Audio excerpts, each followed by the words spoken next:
Hearing the appeal of Potanin against Potanina. Good morning, my lords, my lady. I appear on behalf of the appellant, to whom I will refer, as is the convention, as the husband, together with my learned friends, Miss Rebecca Carew Pole and Miss Rebecca Bailey Harrison, who sits behind me, Harris. The respondent wife is represented by Charles Howard, KC, Deepak Nagpal, KC, and Miss Jennifer Palmer. My lords, my lady, the appeal concerns the availability of financial relief in the courts of England and Wales, where there has been a divorce or some equivalent dissolution or annulment of the marriage overseas. The relevant legislation is the Matrimonial Proceedings Act 1984. And the 1984 Act provided for the first time that a party to an overseas divorce could, subject to a number of conditions, obtain financial relief here. The parties in this case are of Russian nationality. They were born in Russia, married in Russia, lived their married life there, and ultimately divorced in Russia. Their three now adult children were brought up in Russia. The parties separated in 2007, as the Russian courts found. The husband filed for divorce in Russia in November 2013. Thereafter, there was, as has been described by Mr. Justice Cohen, the most extensive litigation imaginable overseas. There is an agreed chronology of the foreign proceedings at EF 92, which is also tab 1 of the key documents bundle. Sorry, your page number was? The page number is at EF 98 is the chronology of the English proceedings, and it's 92 for all the foreign proceedings. Perhaps we could start at 92. And it's the first tab in the key documents bundle. I don't propose to take the court through all the foreign proceedings. That would take quite a long time. But I hope it's conveniently set out with colour coding all the various proceedings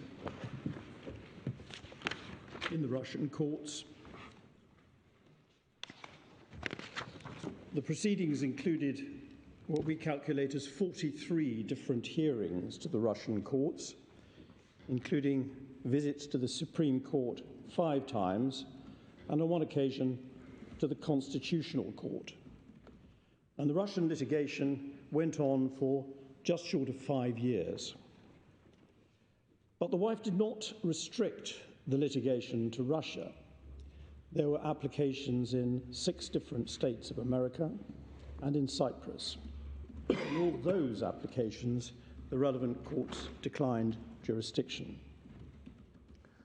By the time the wife had exhausted, in almost every sense, her remedies in Russia, she had received from her former husband the sum of approximately $80 million plus child maintenance for the youngest child, the equivalent of $7.3 million.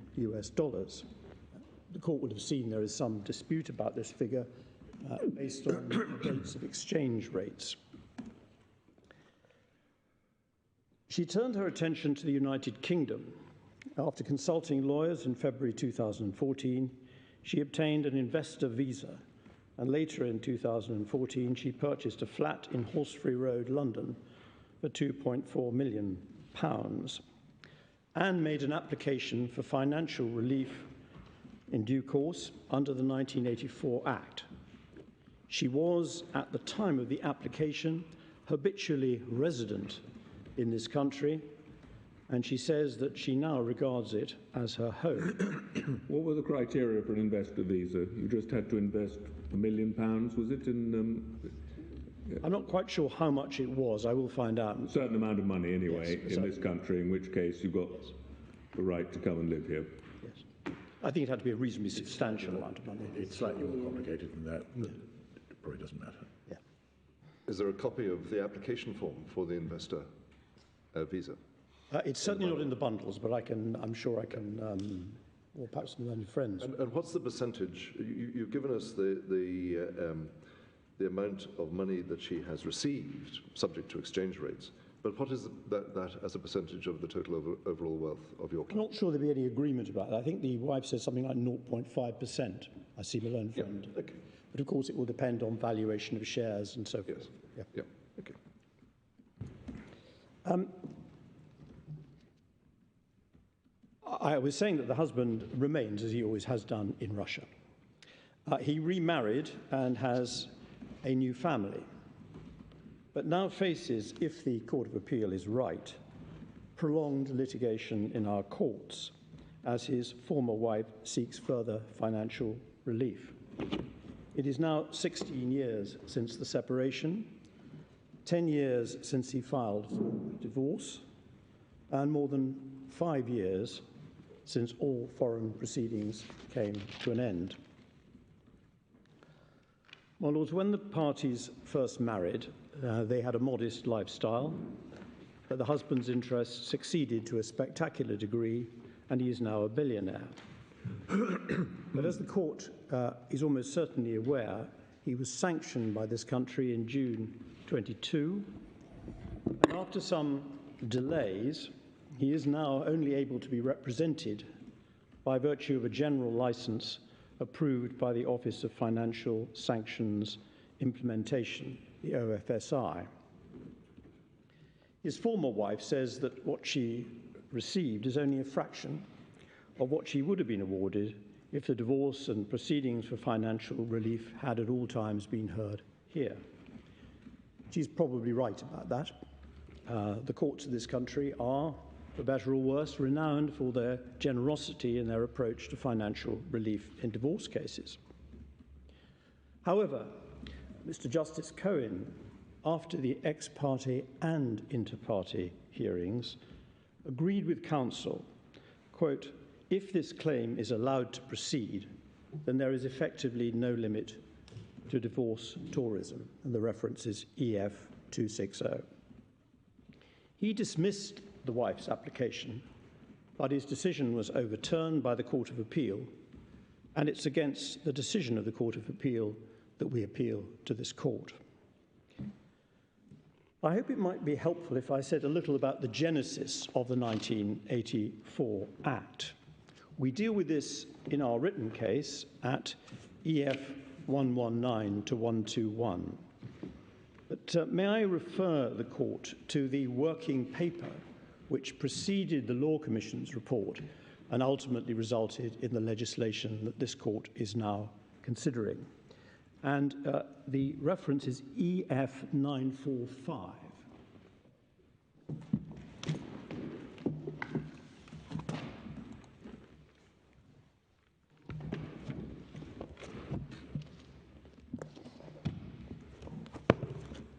Law Commission working paper.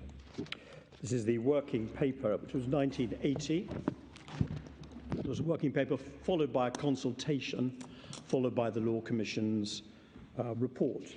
But the working paper itself is the Law Commission. The working paper is the Law Commission's working paper, absolutely. And I'm not going to read out large chunks of it, the court will be relieved to know, but there are certain aspects I'd like to draw the court's attention to. So what is the date of this? This is 1980, and the actual report was 1982. So there was a gap, the consultation followed by the Law Commission's report, following the Law Commission's working paper.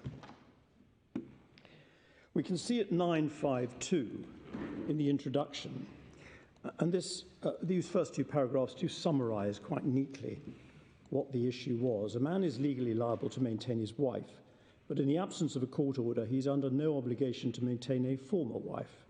In most cases, this gives rise to no practical problems, since the courts in this country have extensive powers on granting decrees of divorce or nullity, or at any time thereafter to make financial provision and property adjustment orders. Even if the marriage is dissolved or annulled abroad, it may well be that a maintenance order made by the foreign court would be enforceable here. Nevertheless, there is a gap in the law where marriage is terminated by foreign proceedings in which no financial order is made, since our courts have no power to grant financial relief in such a case. This gap can perhaps best be illustrated by a hypothetical and to some extent exaggerated case. Suppose an Englishwoman marries a wealthy Ruritanian and they establish the matrimonial home here in a house owned by the husband.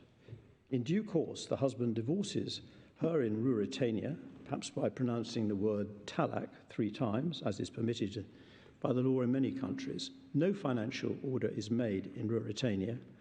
If the Ruritanian divorce is recognised in this country as effective to terminate the parties' marriage, as well may be the case, the wife will have no right to apply to the court here for financial provision.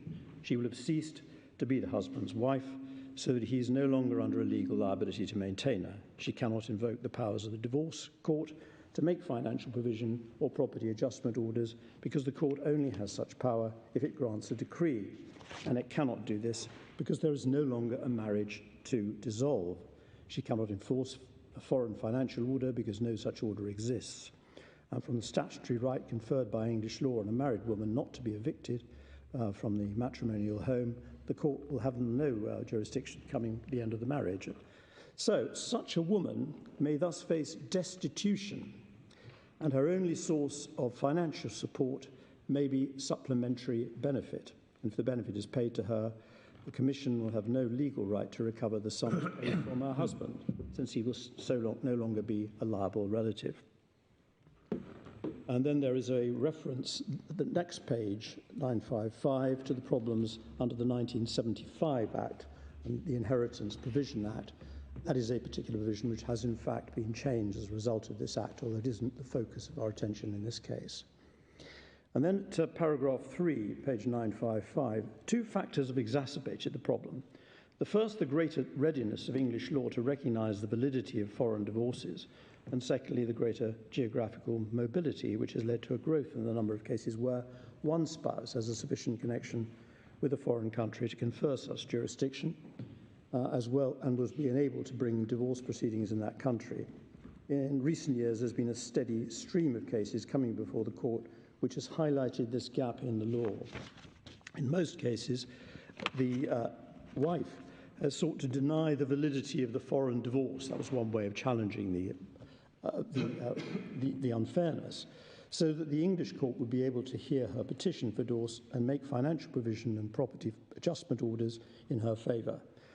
And then they refer to the well-known case in 1979 of Quasi and Quasi, when the judgment of Lord Justice Ormerod is quoted.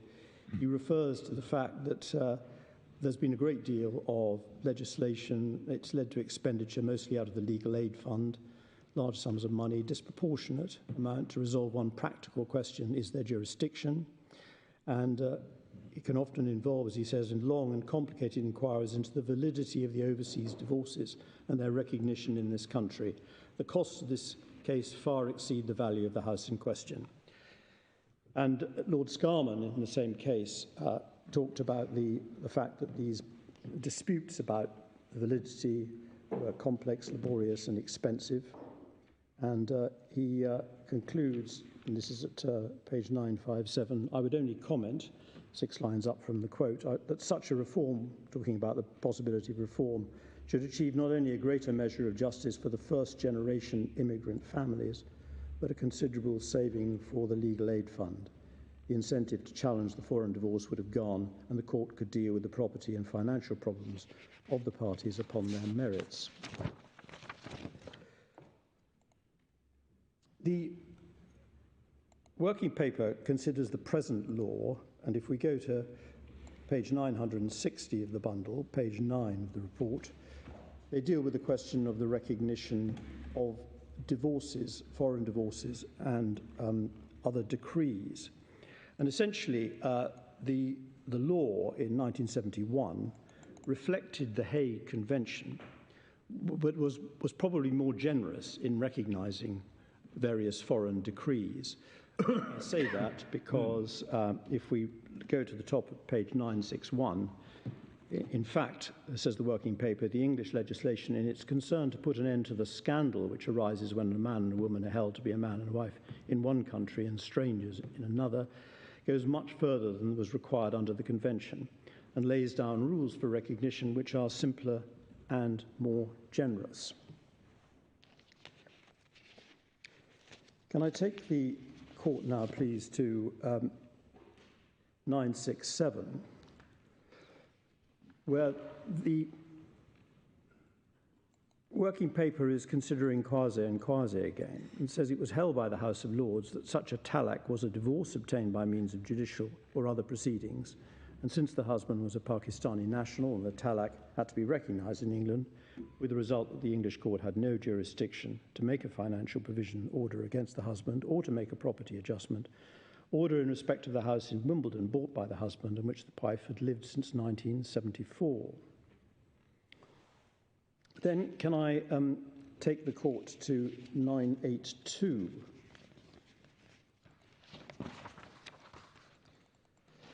where the problems of reform were discussed, and I think it's fair to say that the problems were really difficult as to how to find a balance between redressing the injustice which had been identified and at the same time not, as it were, allowing everybody to come to England and have financial relief.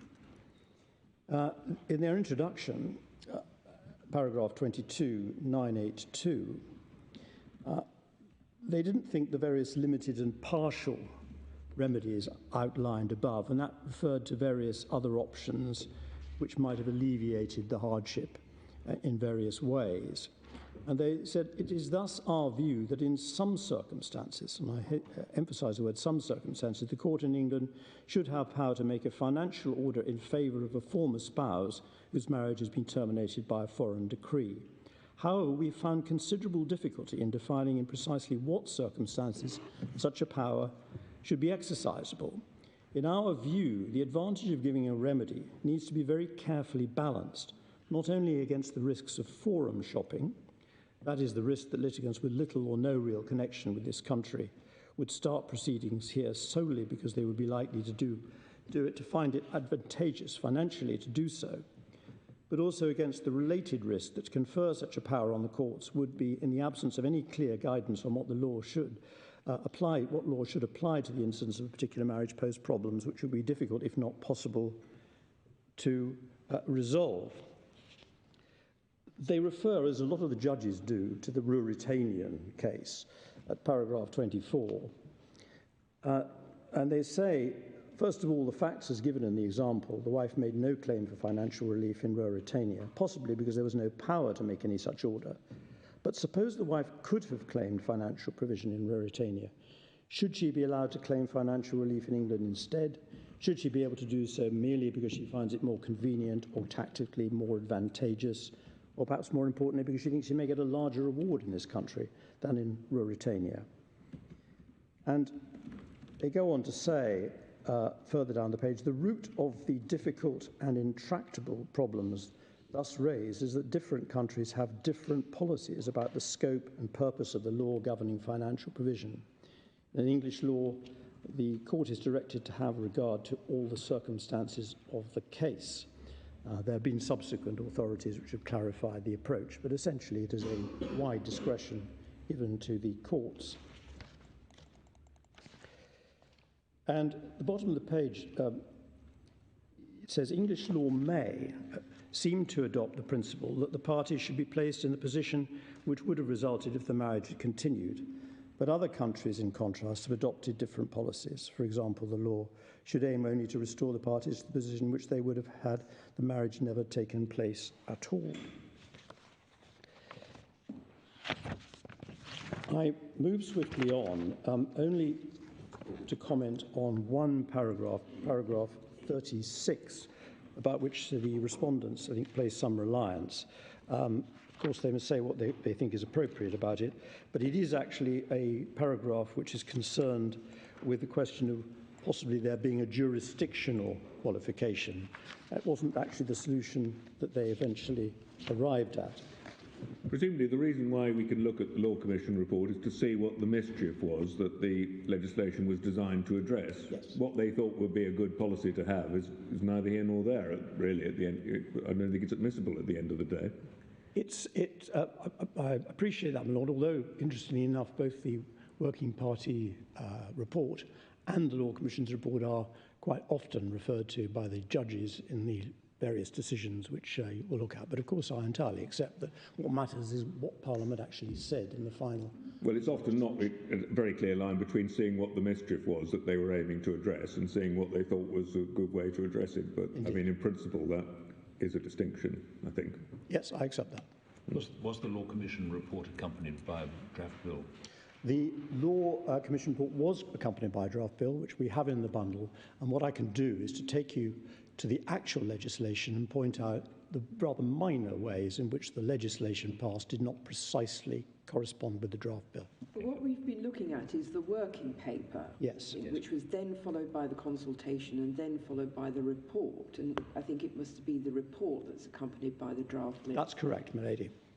But was this, all this what we've been looking at, was that all chewed over in the report as well, or does the report sort of take that for granted? It was referred to. It's not chewed over again, although there are some references clearly to what had been discussed, but it was rather taken as read. They were then having a consultation on the working paper, and then in a slightly shorter document, they produced their report accompanied by the draft bill. The draft bill for... But did anything come out of the consultation that made them realise that what they'd put in the working paper was not quite right or wouldn't quite work? Or? It didn't appear so, because they did accept the fundamental summary which the working paper had identified as the issues and a possible solution, because there was no easy solution as we endeavoured to submit in this case.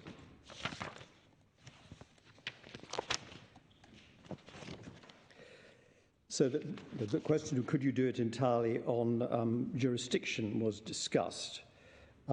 And we can see, for example, at paragraph 4998, a question whether there might perhaps be a requirement that both parties should be habitually resident to stop the worst cases of forum shopping. That's not actually what they finally decided, but that was one of the ways in which they thought the matter ought to be considered as a fair. Well, it would be hopeless, really, because then if the husband moves abroad, that would preclude it. I think that was one of the problems. So it would have been, as it were, it wouldn't have solved the problem which they'd identified.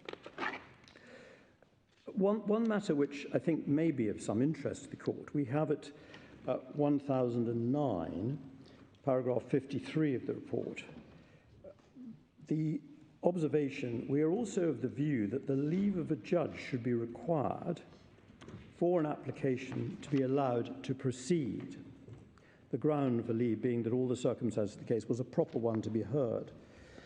And we'll see the footnote at 195. It says this does not necessarily mean there would have to be a two-stage process, i.e. a preliminary application for leave followed, if leave were granted, by hearing on the merits. In most cases, the evidence needed for the substantive application will be required in order to enable leave to be obtained. The court would have inherent power to deal with individual cases in the most convenient way. For example, by adjourning an application for leave to enable evidence to be filed by the other side, by dealing with applications for leave inter partes, and if leave is given with the substantive matters in the same hearing.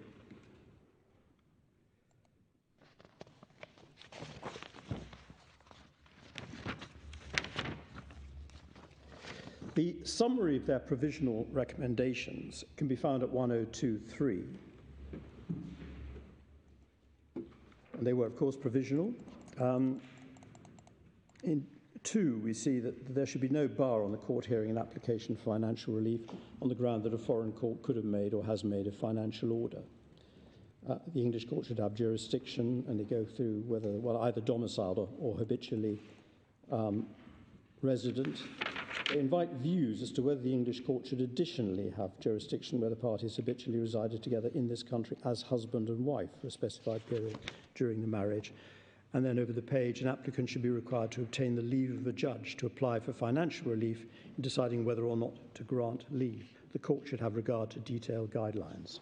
So the idea that it should be enough to be habitually resident here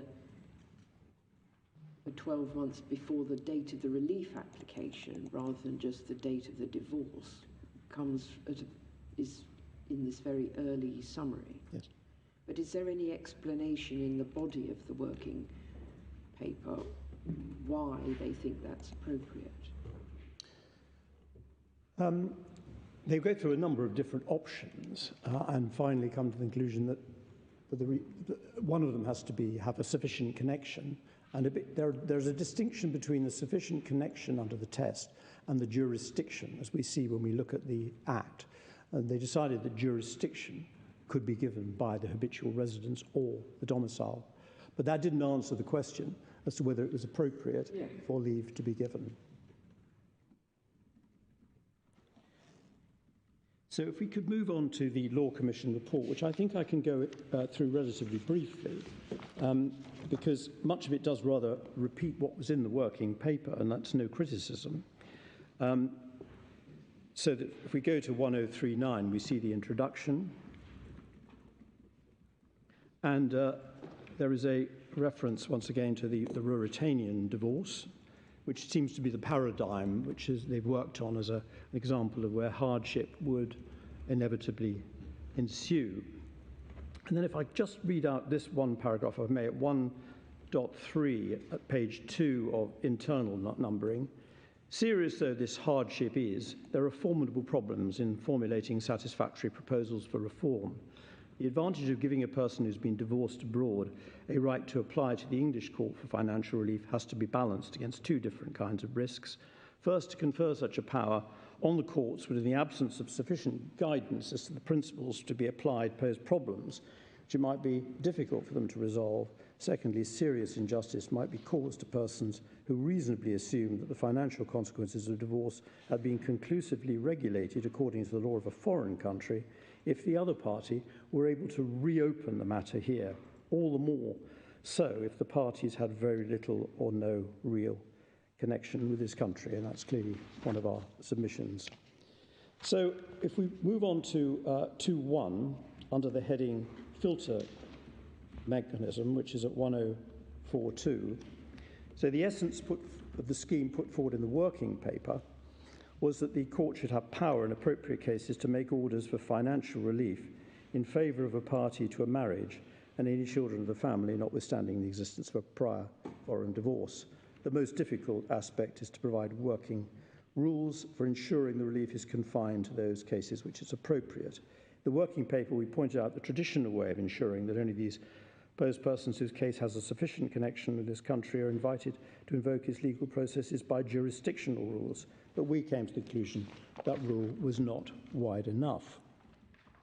And then the response to the working paper has led us to the view that a solution along these lines would be a satisfactory, i.e. the filter, way of regarding as a fair way of dealing with it. We think that laying down guidelines for the exercise of the court's powers minimises the objections to the uncertainty necessarily involved in the exercise of a judicial discretion. And then we see that at 2.3, effect is given to this proposal in the draft bill annexed to this report. And then there's an important passage here which may show some light on what the problem which we identify in this case, where it came from. It says, because proceedings should not be started and thus served on the respondent without the leave of the court, the application will have to be made ex parte. Not altogether clear what that means. The details of the necessary procedure would be a matter for the Matrimonial Causes Rule Committee, but we would envisage the applicant would have to set out fully all the facts and matters relied upon in support of the application.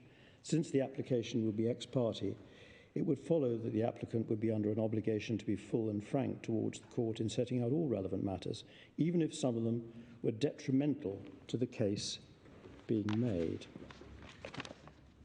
Well, it looks like a kind of similar rationale, doesn't it, to the reason why if you want leave to serve out of the jurisdiction on a defendant, you first go to the court ex parte, because I think the view is taken you don't trouble somebody abroad unless it's gone through some kind of filter first. At that stage you serve on them, and if they don't like it, they get the chance to come and set aside the order. I think that is probably right. It was there being suggested that you protected a prospective respondent on the basis that if it was a hopeless application, the respondent needn't incur legal costs, needn't go to the trouble of responding to the application. It's something of an irony, we submit, that in a case like this, what's happened is that no doubt it was designed to protect respondents, but the way the law is developed, it does precisely the opposite. And that is one of the problems that we submit is quite clearly illustrated by this type of case. In the case of service out, considerations of international comity would come into play. I wondered, would they apply here? Well, the question of international comity is certainly covered in a number of judgments in this area.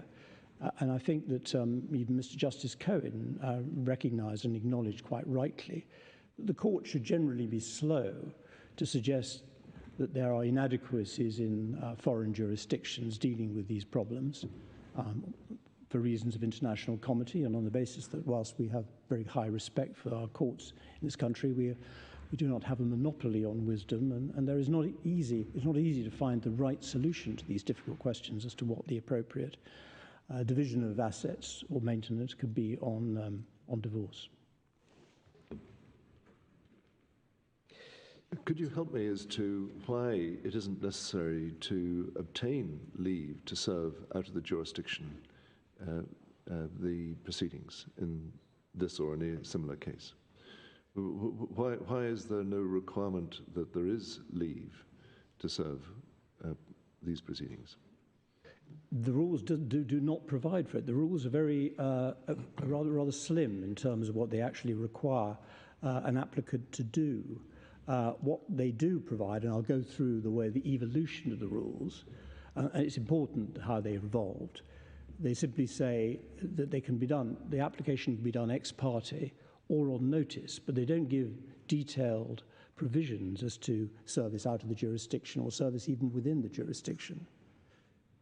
But I thought they do require the application to have been served whether or not it was successful once it's been determined. So you can't make an unsuccessful application for leave and the respondent never find out about it. Is that right? I'm not sure about that, but it would certainly seem likely, but I'm not sure that the actual rules prepare for that. But can I come back to that? Do you not have to serve your application before you make it? No. You can just go ex parte, like you can for leave to serve out of the jurisdiction, and then if the judge grants it, it gets served on the respondent, and they can then apply to set aside. That's right, and I mean I will be coming to how the rules, the family procedure rules, developed in this context, and of course one needs to look at what the bill actually, what the bill as it became an act says about this, and the answer is it doesn't say very much. But the draft bill we can find at 1056.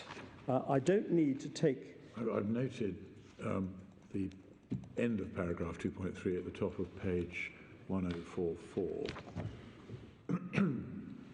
where it was contemplated that the rules could specify the circumstances in which a respondent could object to the granting of the application, whether before the application was granted, i.e. a sort of ex parte on notice, I suppose. Yes. Or after the proceedings have been served. Yes, it wasn't very prescriptive, but my lord is quite right, of course. That was one of the things they discussed, but they didn't actually say precisely what should be done by way of an application. I'm sorry to come back to the point that I raised. You have to obtain leave to serve out of the jurisdiction, writs and summonses commencing proceedings. But my understanding is that you also have to obtain leave if you wanted to serve a summons, an interlocutory summons, in the course of proceedings. And I was just wondering why this was an exception to that general rule. I'm not sure that I can give your Lordship an answer now, but it doesn't seem to be expressly provided for in the rules. But on normal principles, of course, one would expect. I mean, this is an application for leave to commence proceedings, and then you're given leave to commence proceedings, and then you serve those proceedings out of the jurisdiction on somebody in Russia. Yeah. And that's what would have happened. In fact, I'm sure it did happen. Well, what I had in mind was Rule 1810, which says this rule applies where the court has disposed of an application which it permitted to be made without service of a copy of the application notice. And then I think it said, I don't know whether it applies here. I thought that the part 18, anyway. I think my learned junior has come to my assistance and says that the family procedure rules, Rule 641, provide that any document to be served for the purpose of these rules may be served out of the jurisdiction without the permission of the court, and that's the general rule in family proceedings.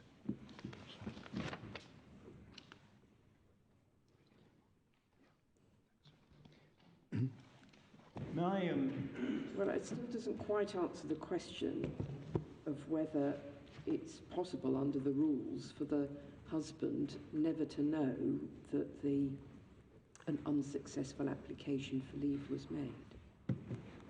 It doesn't, and I hope I can try and work that argument up to its ultimate conclusion, but clearly they were served eventually in this case. But ultimately, I suppose it's necessary to serve them because there may be an order for financial relief, depending on what a court considers appropriate in due course.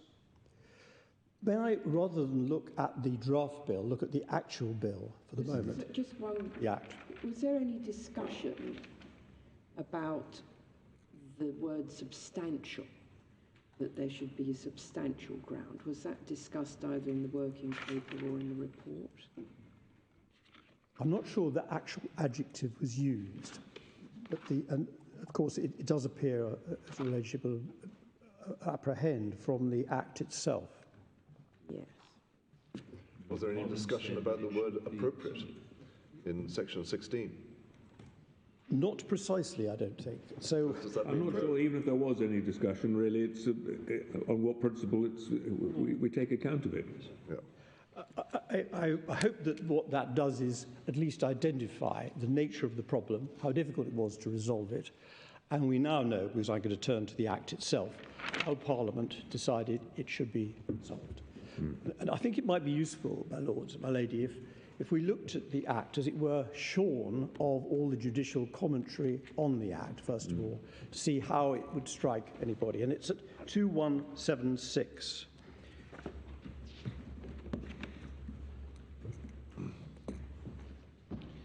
And it is Part 3, Financial Relief in England and Wales after overseas divorce. 12, Applications for financial relief after overseas divorce. Where a marriage has been dissolved or annulled, or the parties to a marriage have been legally separated by means of judicial or other proceedings in an overseas country, the divorce, annulment, or legal separation is entitled to be recognised as valid. So that deals with the entitlement or recognition of foreign decrees. Either party to the marriage may apply to the court in the manner prescribed by rules of court for an order for financial relief under this part of the Act. And then we go to section 13. No application for an order for financial relief shall be made under this part of this Act unless the leave of the court has been obtained in accordance with the rules of court. And the court shall not grant leave unless it considers there is a substantial ground for the making of an application for such an order.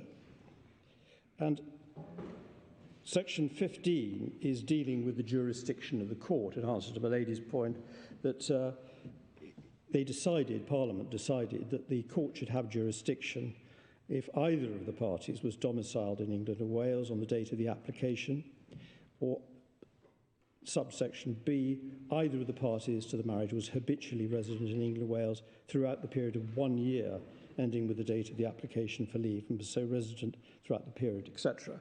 So that she satisfied, the respondent wife the habitual residence qualification, so the court had jurisdiction. But then we come to the important section 16. The duty of the court, this is how it's headed, to consider whether England and Wales is the appropriate venue or is appropriate venue for application. Before making an order for financial relief, the court shall consider whether in all the circumstances of the case it would be appropriate for such an order to be made by a court in England and Wales. And if the court is not satisfied that it would be appropriate, the court shall dismiss the application. That, we say, is what Mr. Justice Cohen did.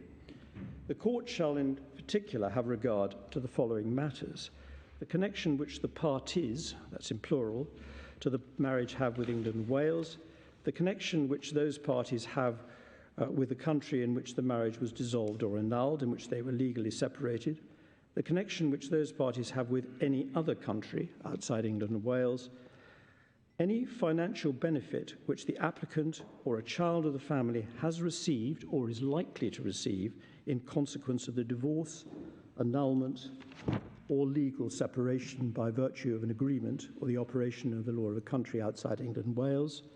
In a case where an order has been made by a court in a country outside England and Wales requiring the other party to make a payment or transfer of property, the extent to which any order has been complied with.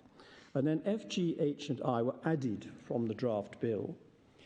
Any right which the applicant has or has had to apply for financial relief from the other party to the marriage under the law of any country, and if the applicant has omitted to exercise the right, the reason for that omission, the availability in England and Wales of any property in respect to which an order under this part of the Act in favour of the applicant could be made, the extent to which any order is likely to be enforceable, and the length of time which has elapsed since the date of the divorce, annulment, or legal separation.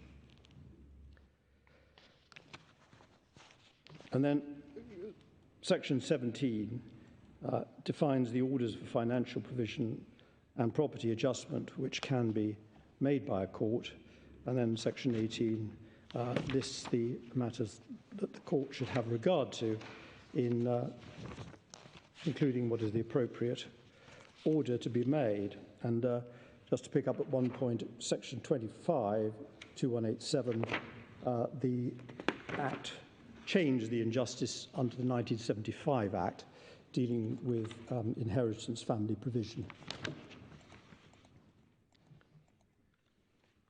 And one of the central questions in this case is why this type of application was suitable at all for an ex parte determination. Parliament, in enacting the legislation, did not specify that these applications should be made or determined ex parte, and they could have done. So, for example, with the non-molestation and ouster provisions, which we can see in the Family Law Act 1996, which was added to your Lordship's bundle. It's at 2257. I needn't go into immense detail about it. Probably it would not surprise the court at all to know that the courts have power to give non-molestation orders and indeed ouster orders ex parte. However, the Act specifically provides for variation and discharge of the orders on an application by the respondent or the person on whom the application was made. And in the case of a non-molestation order, the order may be varied or discharged even though no application has been made. On ordinary principles, we submit, the courts have said many times that a judge should hear both sides. Whether this is characterized as procedural fairness or a breach of natural justice, which was and is one of the twin pillars, which was to hear both sides, or in Latin, audi alteram partem. Ex parte applications generally may be justified in cases of urgency. But if an ex parte order is obtained, a court will normally set a return date or give the other side liberty to apply, so that a judge can decide whether to vary, discharge, or confirm the order. Let us say it's an injunction. Now, the ex parte procedure, in whatever context, casts a heavy burden on the applicant in terms of candour. A judge needs to know, if he or she does not hear from the other side, what the opposing arguments might reasonably be. And that duty, we submit, is particularly onerous in a case like this, where it was inherently unlikely, given the acrimonious history of litigation, that the husband was likely to agree with his former wife's version of events. And furthermore, and we do stress this point, if, as the wife maintains, and the Court of Appeal seemed to have accepted, the test for set-aside is different after an ex parte order has been made than if the hearing of the application is initially inter partes. In other words, the applicant, by obtaining an ex parte order, gets a significant procedural advantage.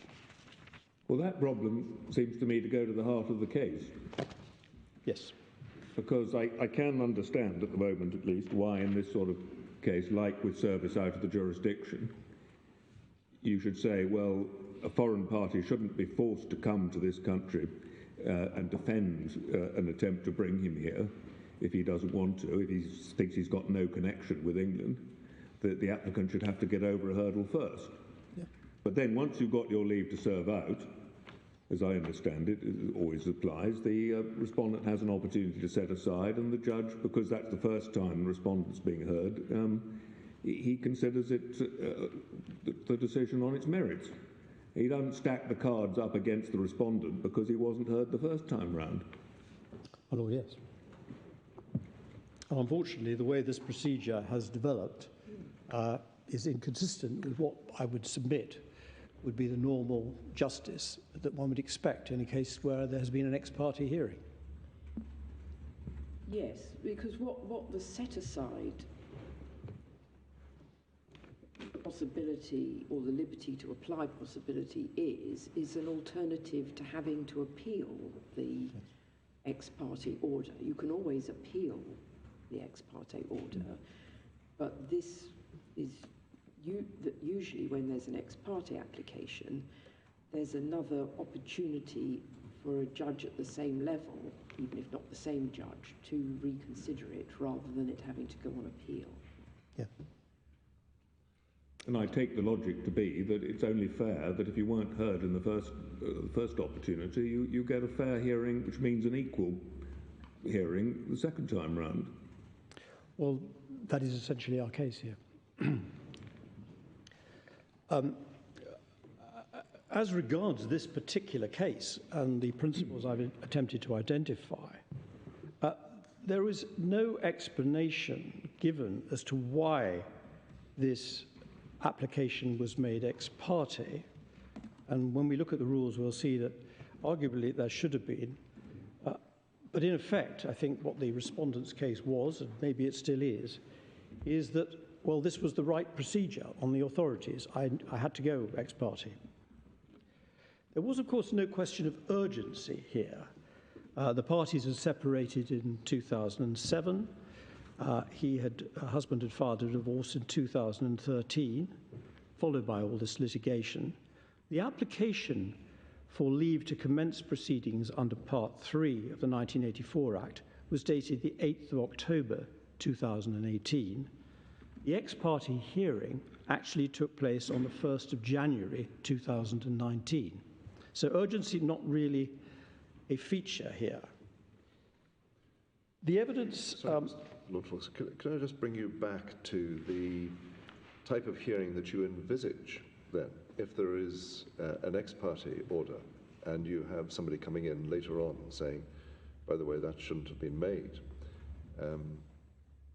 is this a short analysis, or is it a 2-day hearing with 1 day's judicial reading time?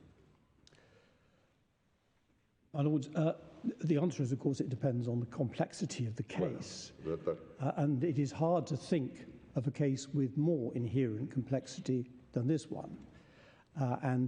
Although I know quite a few of the judgments suggest that these applications should normally be dealt with in short order, unfortunately some cases cannot reasonably be dealt with in short order, and this is an example of one. And so if you have a complex case and then you have an early trial, in effect, on a contested leave application, you get down into the entrails of every single one of the factors in Section 16, and you get down into all the other circumstances that Section 16.1 allows the court to take into account. You don't go, of course, there has to be sufficient detail for you to be able to answer the questions under Section 16 satisfactorily. Well, Section 16 is both all the circumstances and the particular circumstances. It's true that there, it doesn't limit it. Absolute plethora of circumstances being advanced. There are a plethora of circumstances. Well, there are. But exactly. It is, on the other hand, a different process from the decision as to what an appropriate order might be. Right. And in a case like this, one might have, I think, in fairness to both parties, to have a more lengthy hearing than might often be necessary. Would you have oral evidence at such a hearing? Well, you wouldn't, I submit, have oral evidence. Why not? Of course, the case management powers of a judge are such that if he or she wanted to order oral evidence, they could do. But if a party wanted to make an application, would they be prevented from doing so? Yeah. If one takes the analogy with setting aside service out of the jurisdiction, there's no oral evidence. You try and keep the hearing as short as you can, but occasionally they do go into a day or even a bit longer. Well, would it be appropriate to hear evidence at all in those circumstances? Sorry, my lord? Would it be appropriate to hear evidence at all in those circumstances? The question is whether it's appropriate, which suggests some sort of summary decision. It may a summary decision in the sense that not as detailed as it would be if there was a full-scale decision on what the appropriate division of assets would be, but in a case like this, there are other cases that might be much more straightforward. There would nevertheless, as there was, I mean, before Mr. Justice Cohen, there was a 2-day hearing, 1 day's reading time. The ex parte hearing was potentially very complex because of all the material that had been put before him. And sometimes, and this is a very unusual case, the detail is such that even bearing in mind that these things shouldn't take any longer of court time than they have to, this was a case that should have taken rather longer than it seemed to be suggested in some of the dicta in the cases we're going to look at. It's no part of your case, is it, that the Section 16 exercise is closed off by the ex parte application or an application by the respondent to reopen the order made ex parte? I mean, as I understand it, it's before making an order, so the court can, and if there isn't an opposed ex parte at the leave stage, will have to conduct the Section 16 exercise at the main hearing.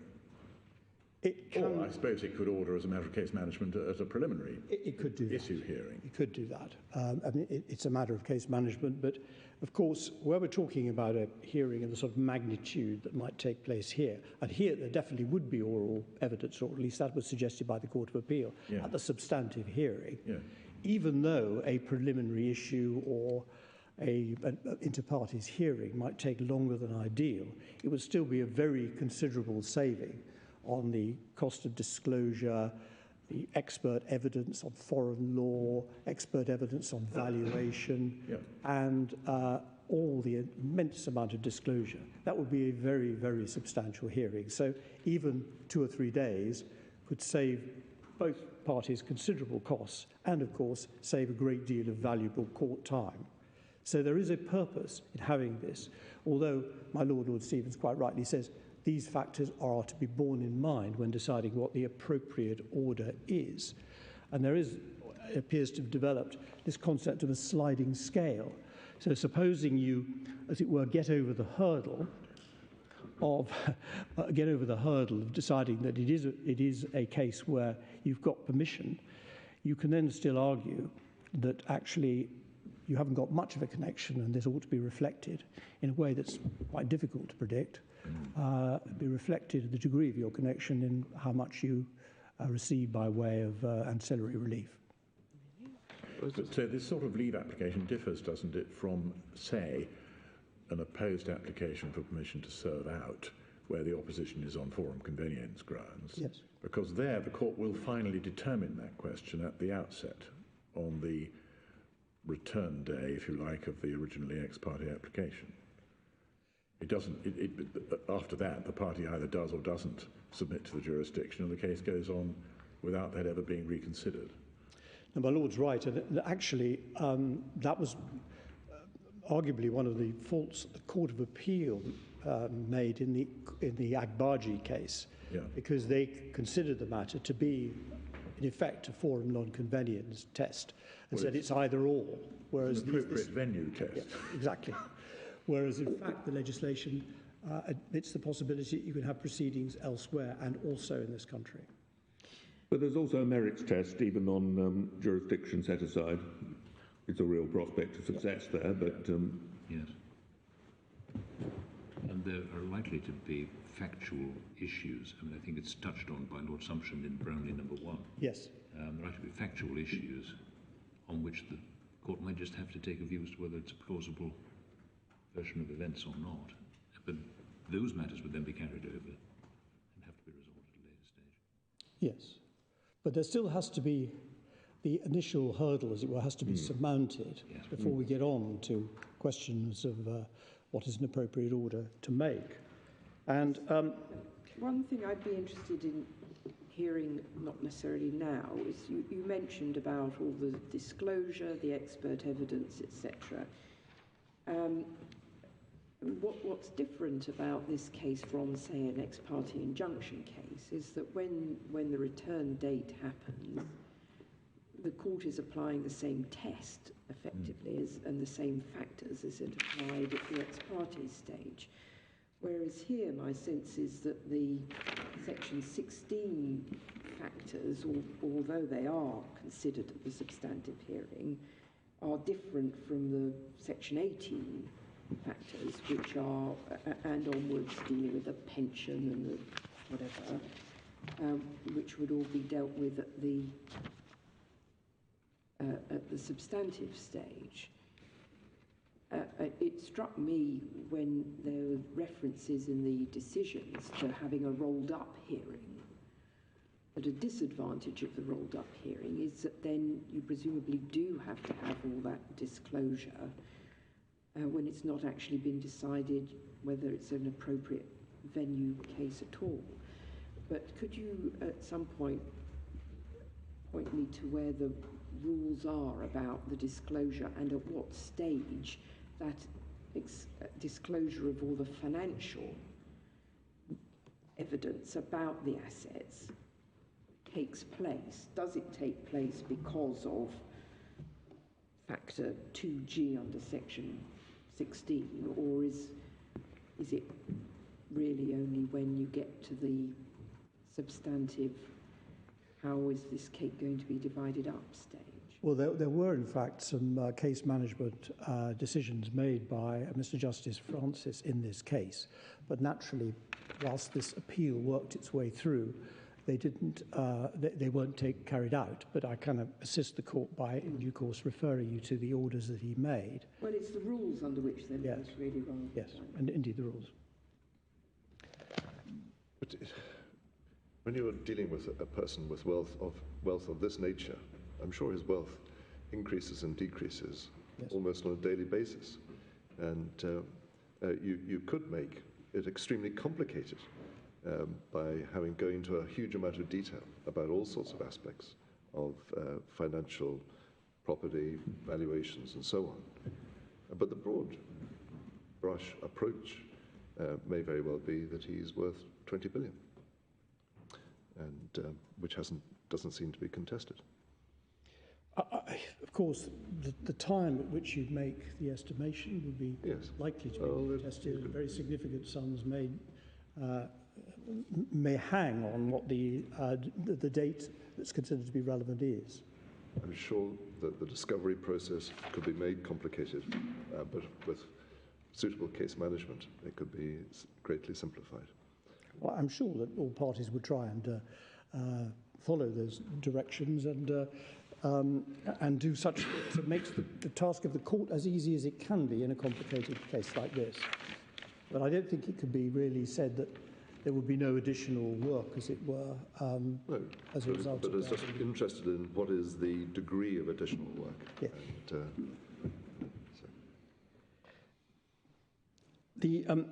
I was indicating that there was not any question of urgency here, and the fact that the evidence from the wife was most unlikely to be, as it were, accepted without being gainsaid.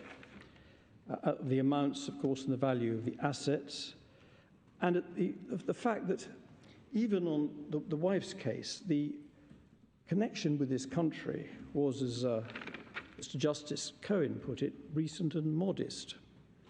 And the complexity of this case is evidenced by the length and detail contained in the wife's witness statements, the very detailed skeleton argument accompanied by authorities, and the time needed for the court hearing even ex parte, then the hearing inter partes, and then in the Court of Appeal. So the question is, did the rules compel the judge to hear the application ex parte? Can I take the court to EF 938?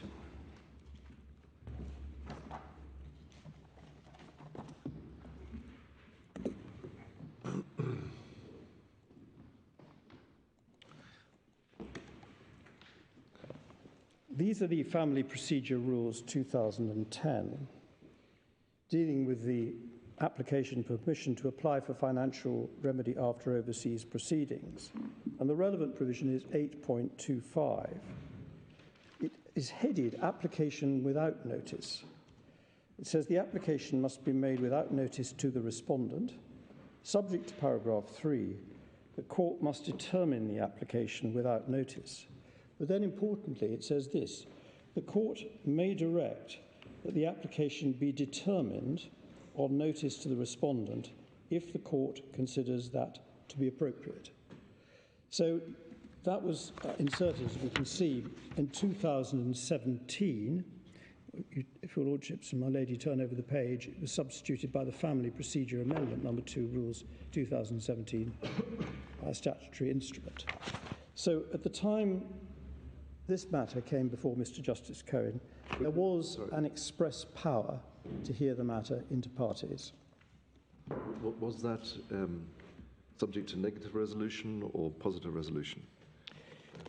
Well, The statutory instrument. It's okay. I'm not actually sure about that. Yes. I could certainly find out, but I'd also appreciate and understand why your lordship asked that question. Yeah. If it's like the civil procedure rules, it's negative. It's usually negative in my experience, I have to say. Unless there is a particular provision for it to be affirmative, put down by some amendment during the course of the legislative process, right. It's almost inevitably negative.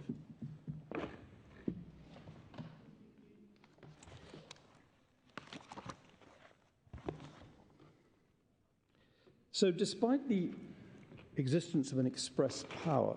Well, there was probably a power to do that anyway, wasn't there, before the rule was made? Your lordship's anticipated my next point. Yes.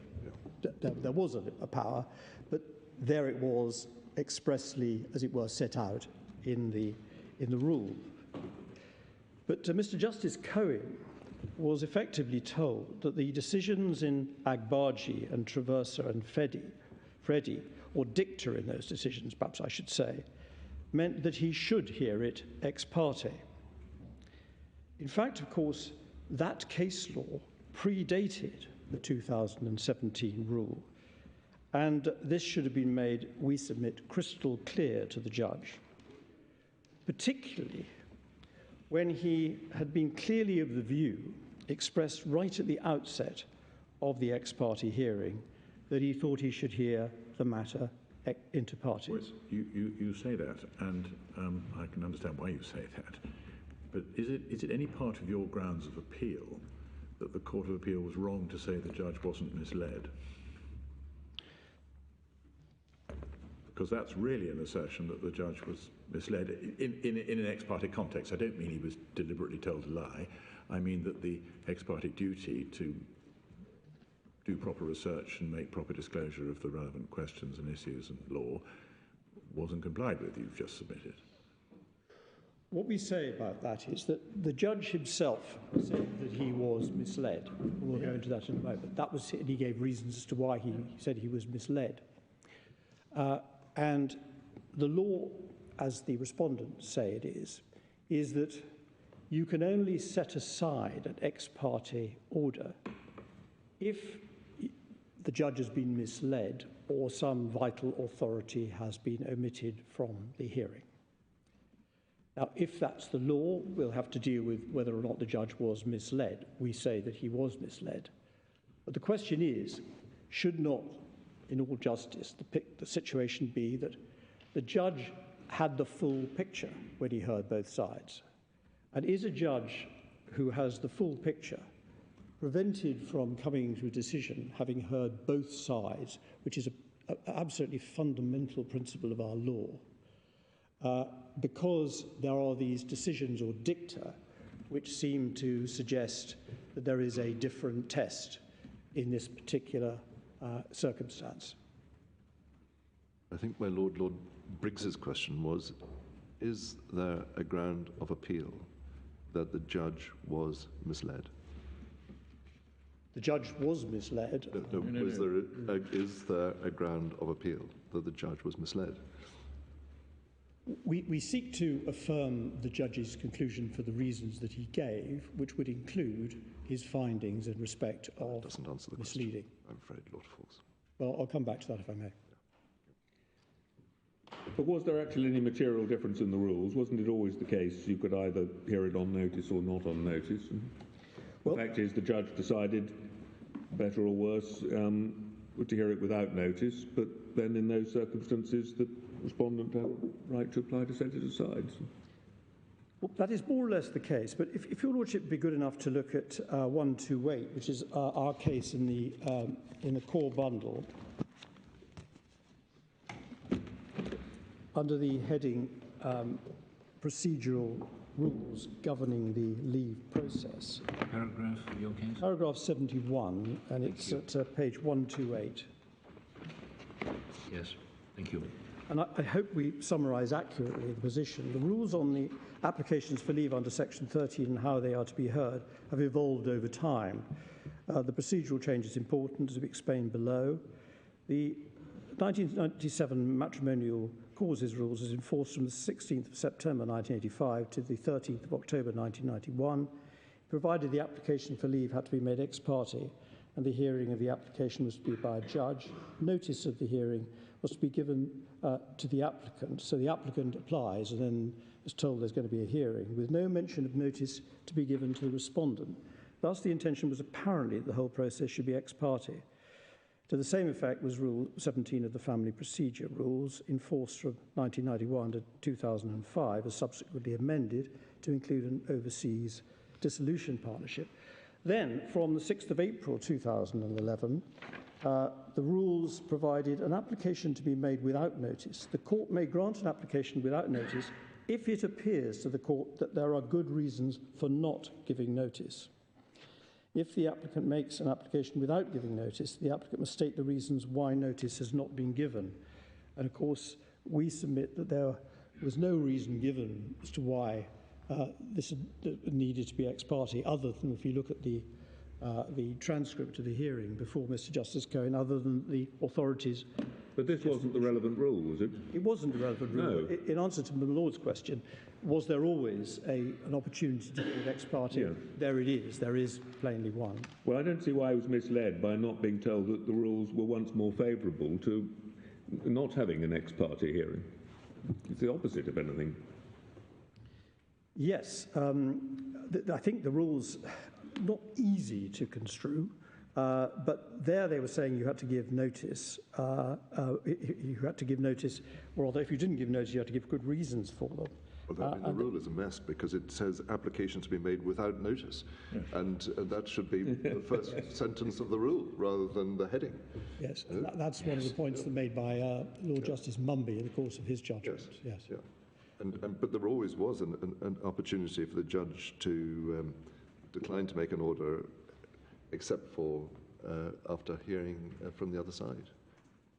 That is our case, but on the other hand, what we do say, whatever one interprets the 2010 rules, and they aren't perhaps crystal clear, by the time we get to 2017, this followed all the decisions, Agbaji in particular, Traversi and Freddie, and there was an express power. And our submission is, having regard to the degree of candour that anybody making an ex parte application in any circumstances has, when the judge wants to hear the matter inter partes, it's surprising that we wasn't told specifically, well, there is an express power. Of course, it's perfectly open to the advocate to say, but I don't think you should hear it. Well, wasn't he shown the rule? Didn't he know what the rule was he was operating under? Yeah. We'll come to, briefly, I'm not going to go into any of the transcripts in the Court of Appeal, or most of the none of the transcripts ex parte. There are a few exchanges in the ex parte hearing I would like to take the court to, which I'll come to in a little while. Is this a fair summary, that it's always under the rules been that the expectation is, or the default is, that it will be ex parte, but there's always been either an express or implied ability for the court to hear it inter partes. But the duty of candour owed, if it in fact takes place ex parte, is the same, whether it's pursuant to the sort of the underlying assumption that it's going to be ex parte, or after there's been some discussion with the judge as to whether it should or shouldn't be. There's always a duty of candour in all circumstances, but the duty of candour is particularly high when, for example, you only have one side present. Because yes, when it's an ex parte hearing. Because, for example, milady, if the other side were represented, no doubt they would have pointed out these particular rules. They would have said to the judge, Your Lordship is quite correct. You have an express power, and it's specifically provided for by these Act to hear this matter inter partes. Your instincts were quite right, and of course they were not in a position to do so because they were not there. Lord Fawkes, what may have changed between the 2011 version and the 2017 version is the default position. Yes. And your complaint is that those authorities related to the earlier position without the judge being told about it. That is exactly right.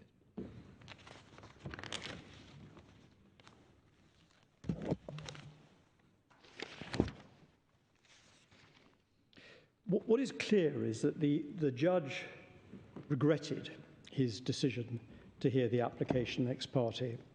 It was clear in his view that he should not have been persuaded. It was against his better judgment to hear it ex parte. And this is an important submission. It's something of an irony that the Court of Appeal agreed that the judge's instincts were right, experienced judge, and that this case should always have been heard inter partes. We are not sure quite what the respondent's position is on this point. Do they say, yes, on reflection, it should have been inter partes? Or do they say, no, the judge and all the judges in the Court of Appeal were wrong, it should always have been ex parte? The written case is silent on this point, and I look forward to hearing clarification on it. If this isn't an see if I got this right. Yes, I suppose it is an appeal against. It's in form an appeal against the order he made on the return day, or on the inter partes application, rather than an appeal against the order which he made ex parte, which stands because his set-aside order was overturned. But there hasn't been, has there, a separate appeal against the order he made ex parte?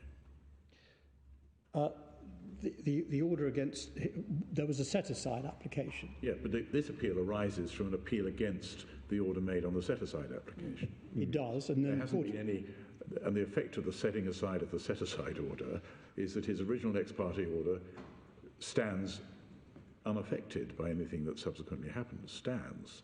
But there's never been, has there, an appeal against the ex parte order? No, because it was set aside and the appeal was actually against his decision on the inter partes hearing to the Court of Appeal, who then restored his ex parte judgment on the basis that he'd misdirected himself by adopting the wrong procedure having regard to the authorities.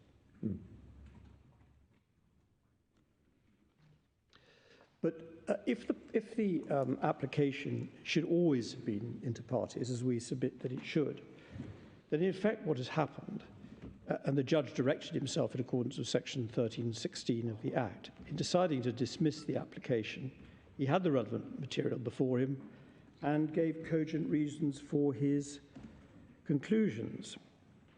So if the respondent and all the judges agree it should have been inter partes, there was an inter partes hearing, after which he concluded the application should be dismissed. And we submit that the reasons he gave were cogent ones as to why this application should be dismissed. But the rules were different. The inter partes hearing which did take place. Well, that of course is one of the questions for your lordships as to whether the rules were different. We submit that an inter partes hearing is simply an opportunity for both sides to give their submissions and as to whether or not it is appropriate to give leave under this particular provision. Whereas the other side say you can't do that because once we've got our ex parte order, it's a high hurdle to set aside that original order. We submit that when one looks at the circumstances in which the judges made that comment, it may be that on reflection that's not a very satisfactory state of the law, and that is one of the issues, the central issues in our appeal. And following that irony through, you could have appealed the ex parte order and got a judgment from the Court of Appeal that it shouldn't have been heard ex parte, in which case you'd have all gone back and had an ex parte hearing rather similar to the one that actually took place. Inter partes. Sorry, an inter parte hearing very similar to the one that actually took place. My Lord, indeed. And there was an inter partes hearing, and if the Court of Appeal said there should have been an inter partes hearing, so we're in the odd situation whereas because of the way the Court of Appeal interpreted the law, he'd taken the wrong procedural misstep, having been persuaded to do so, but was then not entitled to carry out an inter partes hearing and consider the matter the way that he did. Now, in fact, of course, he decided that he had been misled, which is one of the reasons, even on the existing law, he was entitled to set aside his hearing, set aside his order. If, on the other hand, that isn't a satisfactory state of the law, and it's simply a question of he had the full picture, and he uses those expressions, then in my submission there was an inter partes hearing with judge getting the full picture and coming to a decision which was eminently sensible, applying the law.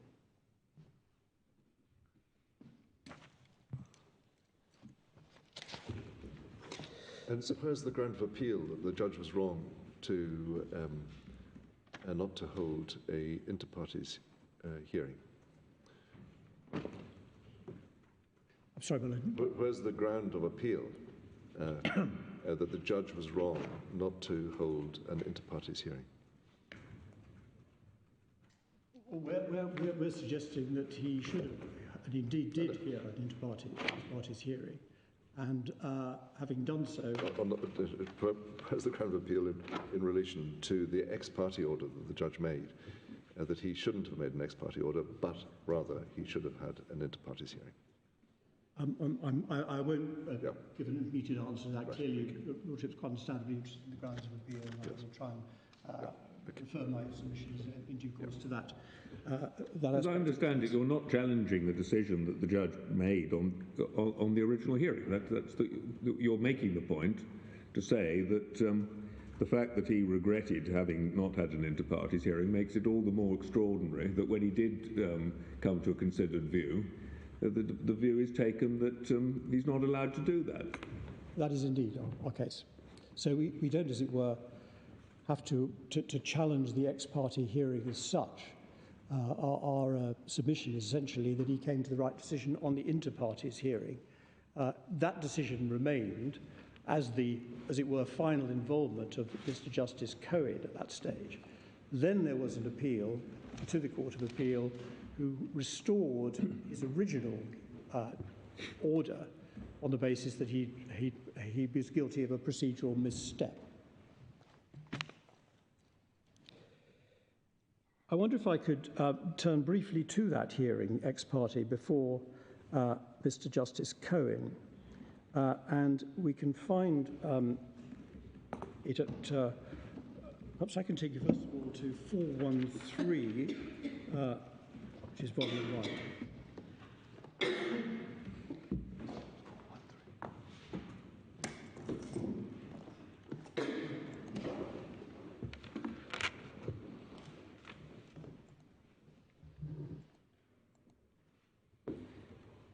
This is the skeleton argument that was provided to Mr. Justice Cohen on the ex parte agreement and hearing, rather. We can see that it's a lengthy document, and I mean no disrespect to my learned friends. It's 68 paragraphs. It has an executive summary. 413. But at paragraph 2, it says this: the background of this application is set out at length in W's statement, dated the 8th of October. Length is correct. The court may be assisted by reading the summary of the case at paragraphs 5 to 23 before reading the document. That is perhaps a tacit invitation to concentrate on paragraphs 5 to 23. So perhaps I can ask the court to do that, which is at 588.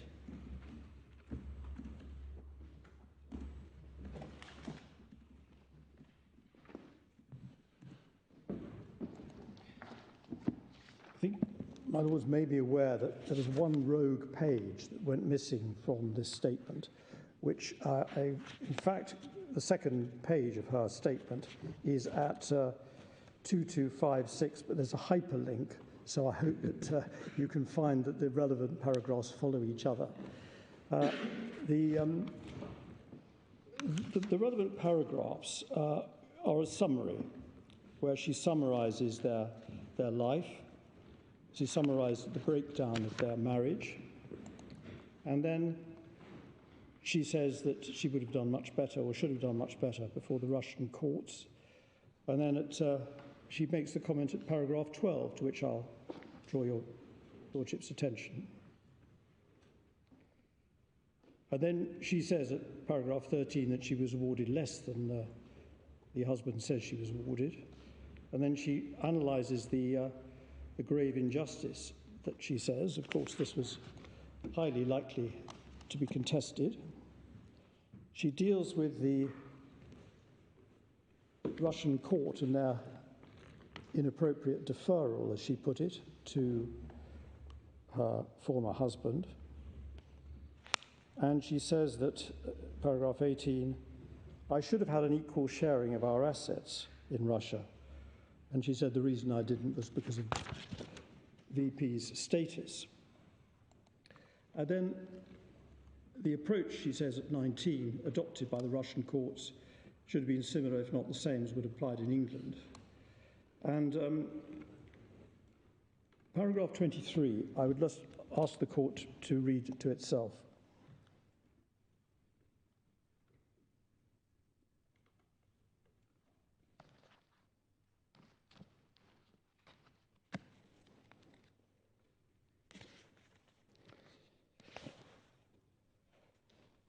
A very serious allegation.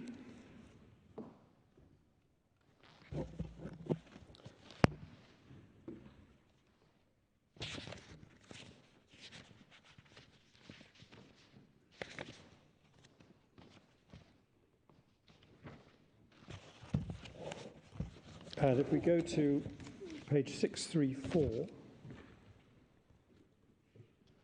paragraphs 634, paragraphs 217, 218.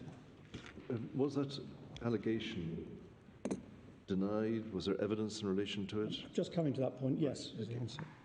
And how do we resolve that at this stage? we don't. There is a point to this. Right, okay. Perhaps we will show Okay, I'm very patient. Okay. It is further expanded on 634. Sorry, where are we looking now? Looking at 634, the rest of the final paragraph 217, where she expands upon the point I've just drawn your Lordship's attention. 217? It's paragraph 217, page 634. Oh, page 634, I'm so sorry.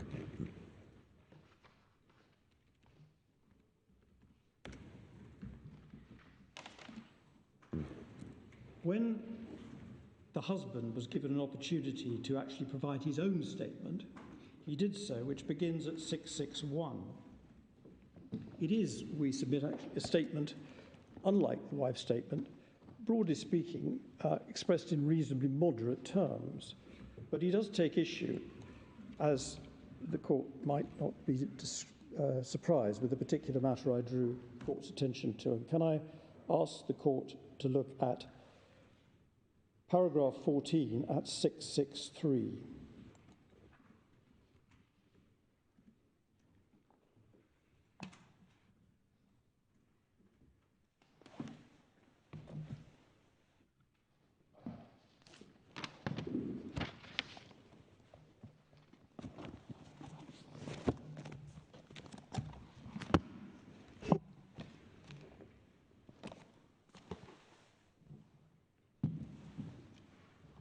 So clearly that is the sort of matter that one would expect to be highly contentious.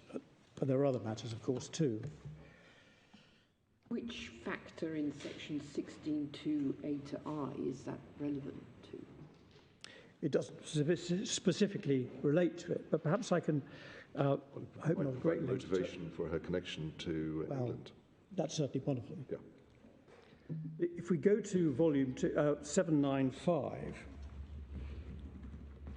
we have the transcript of the hearing before Mr. Justice Cohen. And the page number again? It's page 797, my lady. 797. 797.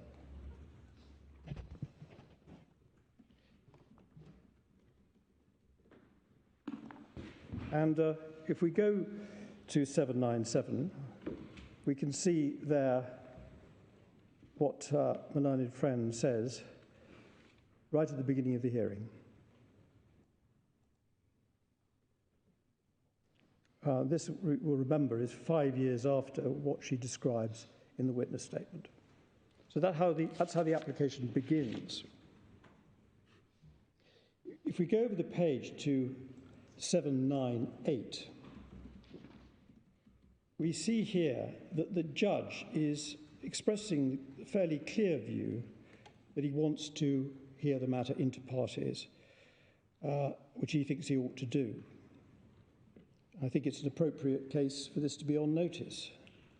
And I would like to have this opportunity to remain to me, assigned to me, to case manage from the start, rather than to let it get off what I think would be the wrong foot if I was simply to grant unlimited permission. He's plainly conscious of the amendment of the rules. Well, He refers to them in terms. it's not entirely clear, and I'll come to that in a moment.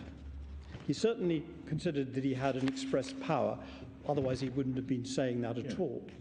What he actually thought about the rules. We come on to 804.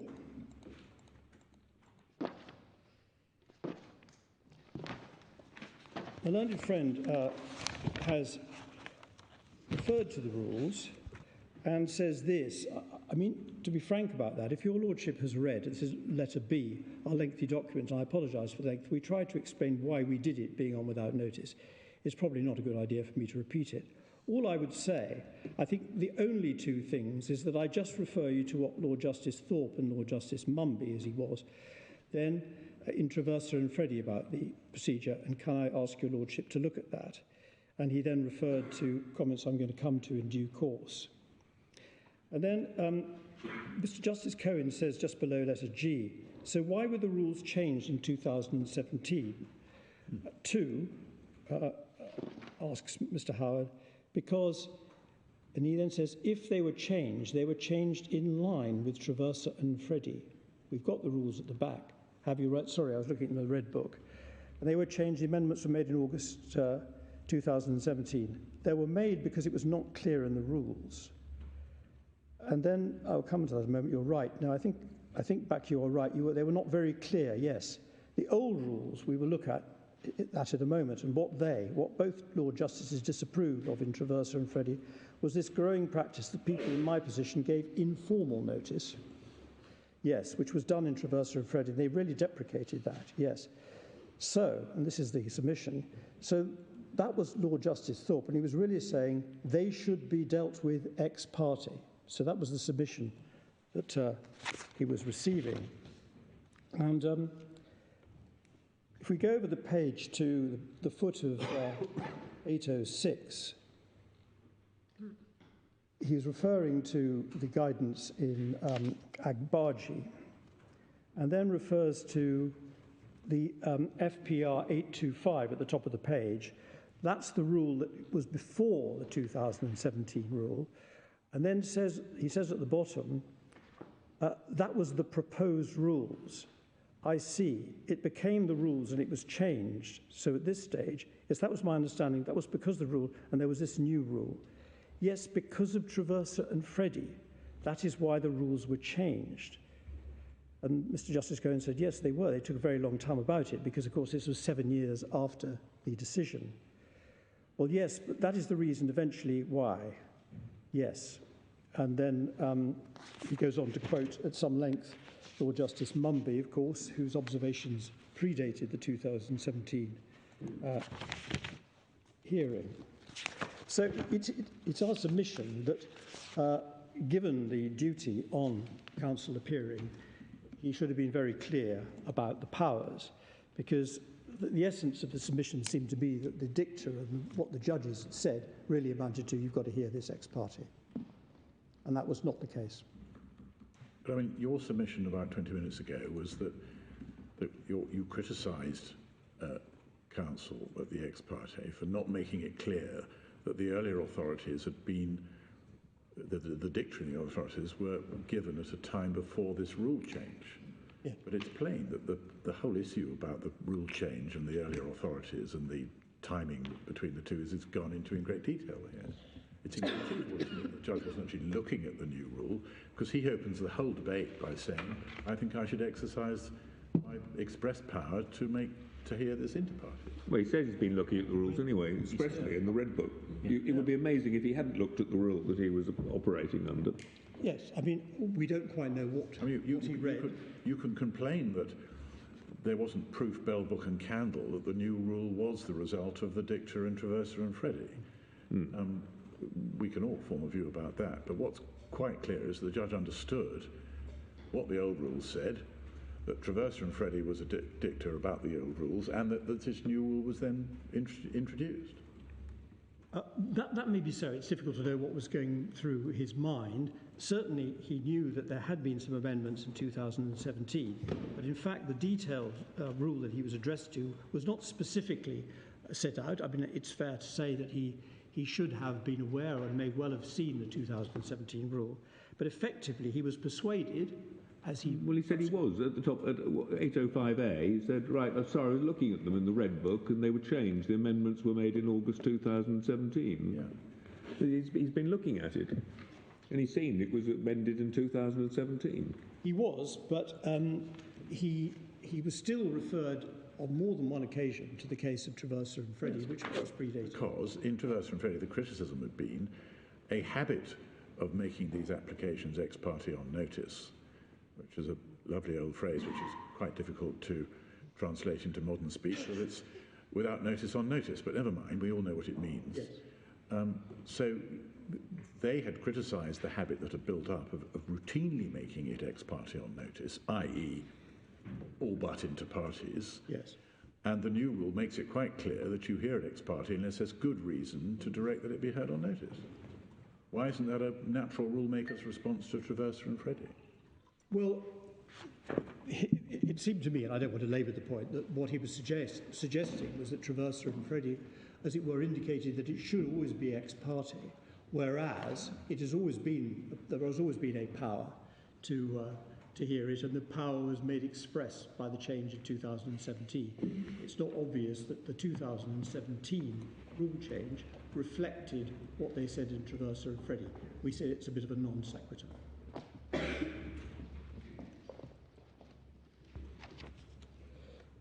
And also, it would probably be useful now if I actually looked at the authorities, because they were relied on and still relied on by the learned friend. And can I start by looking at the case of Agbaji?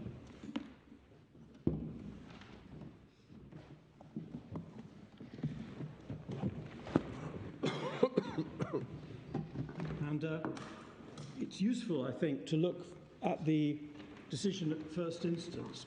It's quite a complex piece of litigation, but I think I can reduce it to, I hope, manageable proportions.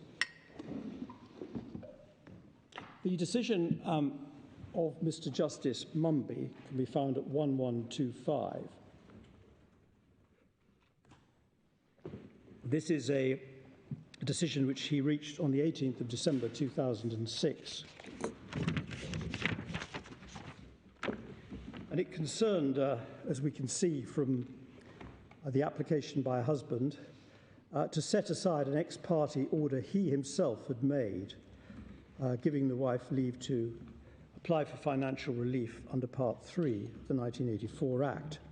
And then the relevant background is set out at paragraph 4. The husband born in 1937, the wife born in 1941 from Nigeria. They married in this country where they'd met as students in 1967, returned to Nigeria in 1973, after they'd both in 1972 been granted British citizenship. But they kept up connection with this country, owning the property in London in which the wife is now living and returning here from time to time. There are 4 children of the marriage, etc., all educated in this country. And then at paragraph 7, at page 1127, he lists the properties. There were 2 houses in Barnet, 2 houses. One was Barnet, which was occupied by the wife. That was the normal house. There was another house that was let, and there was property in Lagos and various building properties and a not very valuable property in Tin Can Island in Lagos.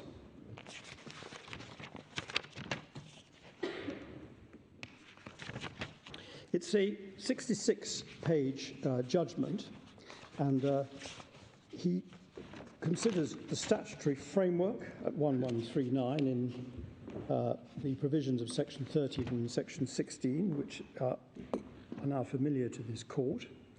And he says at paragraph 37, Section 16.2 identifies a number of particular matters to which the court is required to have regard. But the overriding fetters on the court's powers are set out in Section 13.1 and Section 13 requires me, and Section 16. Section 13 requires me to refuse the wife leave to make her application unless I consider there is a substantial ground. Furthermore, Section 16 requires me to consider whether it would be appropriate for such an order to be made. So as I read the statute, I'm bound to dismiss the application unless persuaded there is substantial ground for her application. So that places the burden in one particular way. However, even if satisfied that there is substantial ground for such an application, I'm still entitled to dismiss her application if it would not be appropriate for the court to grant her relief. He referred, under the 1984 Act, to certain cases. They're conveniently set out by him. And at 1142, paragraph 39, he refers to a case called Holmes and Holmes, which was about financial orders made in New York. And a point that my lords have raised with me already, the 3 judges emphasised the importance of judicial comity and made clear that an application will not succeed merely because the foreign court has been less generous to the applicant than the English court would be. That's paragraph 40. And he quotes from Lord Justice Purchase at the foot of that page 1142.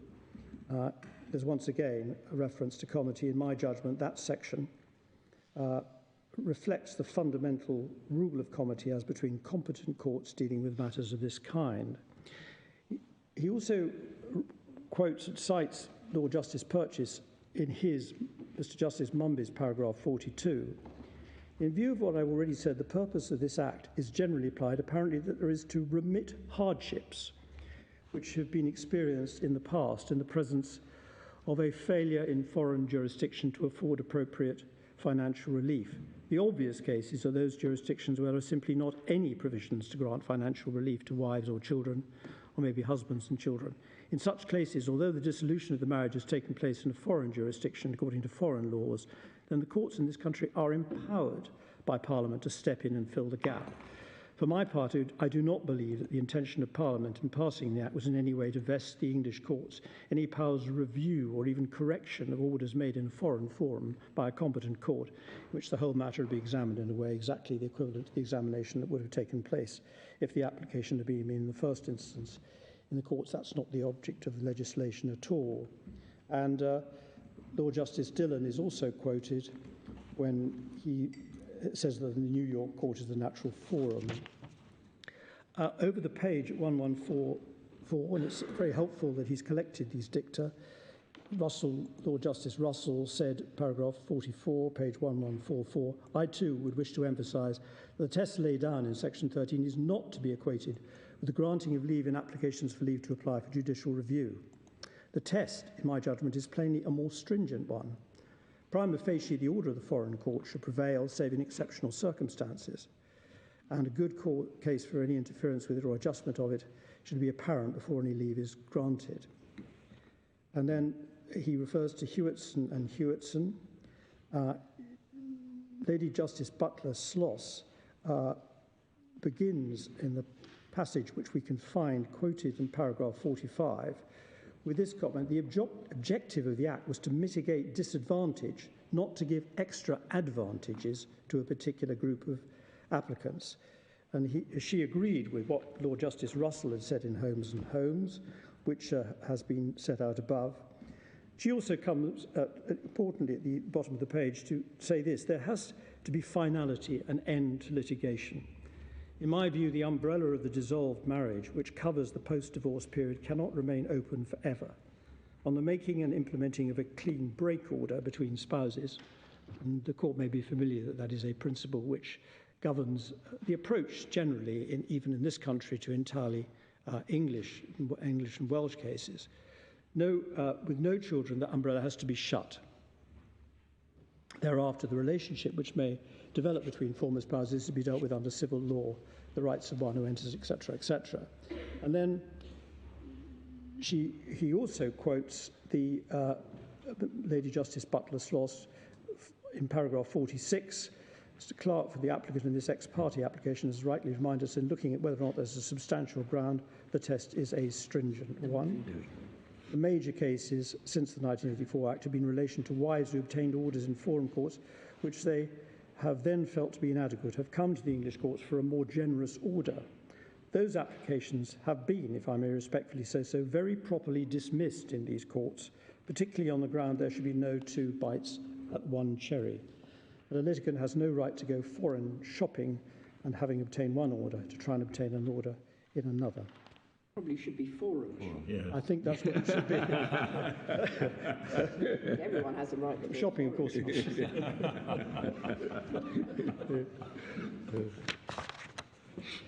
Well, also, the case of Jordan and Jordan, he helpfully dealt with the matter.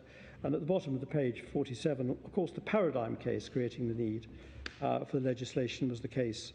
The decree was entitled to recognition, but where the court didn't offer any rights at all, and quotes the Law Commission report. However, after Parliament had provided remedies for the paradigm case, attempts were repeatedly made to extend the statutory provisions to attain for the applicant some specific outcome or target which he had failed to achieve in the jurisdiction where the marriage had been dissolved. Hence, Holmes and Holmes and subsequent cases are in the main restrictive and negative in conclusion, defining and policing the boundary between relieving hardship in the paradigm case and disqualifying the foreign shopper from applicants seeking a second bite of cherry. Now, but in fact, the Act actually permits you not only to go to the foreign courts, but it actually permits you to enter into an agreement with the other party and then come to this jurisdiction, doesn't it? Yes, although So in one of the cases, the fact that you entered into an agreement is considered to be a relevant factor. It is. Of course, it must be, but it still permits. It's not an absolute bar. Yeah. He enters into. There must be something pretty invidious about entering into an agreement and then going back on it in another country. Yes. But still, that is envisaged as not excluding the jurisdiction or the ability to apply. Not of itself, Yeah, but not to be a significant factor. He discusses, as he's wont to do, and says this at paragraph 57, 1150.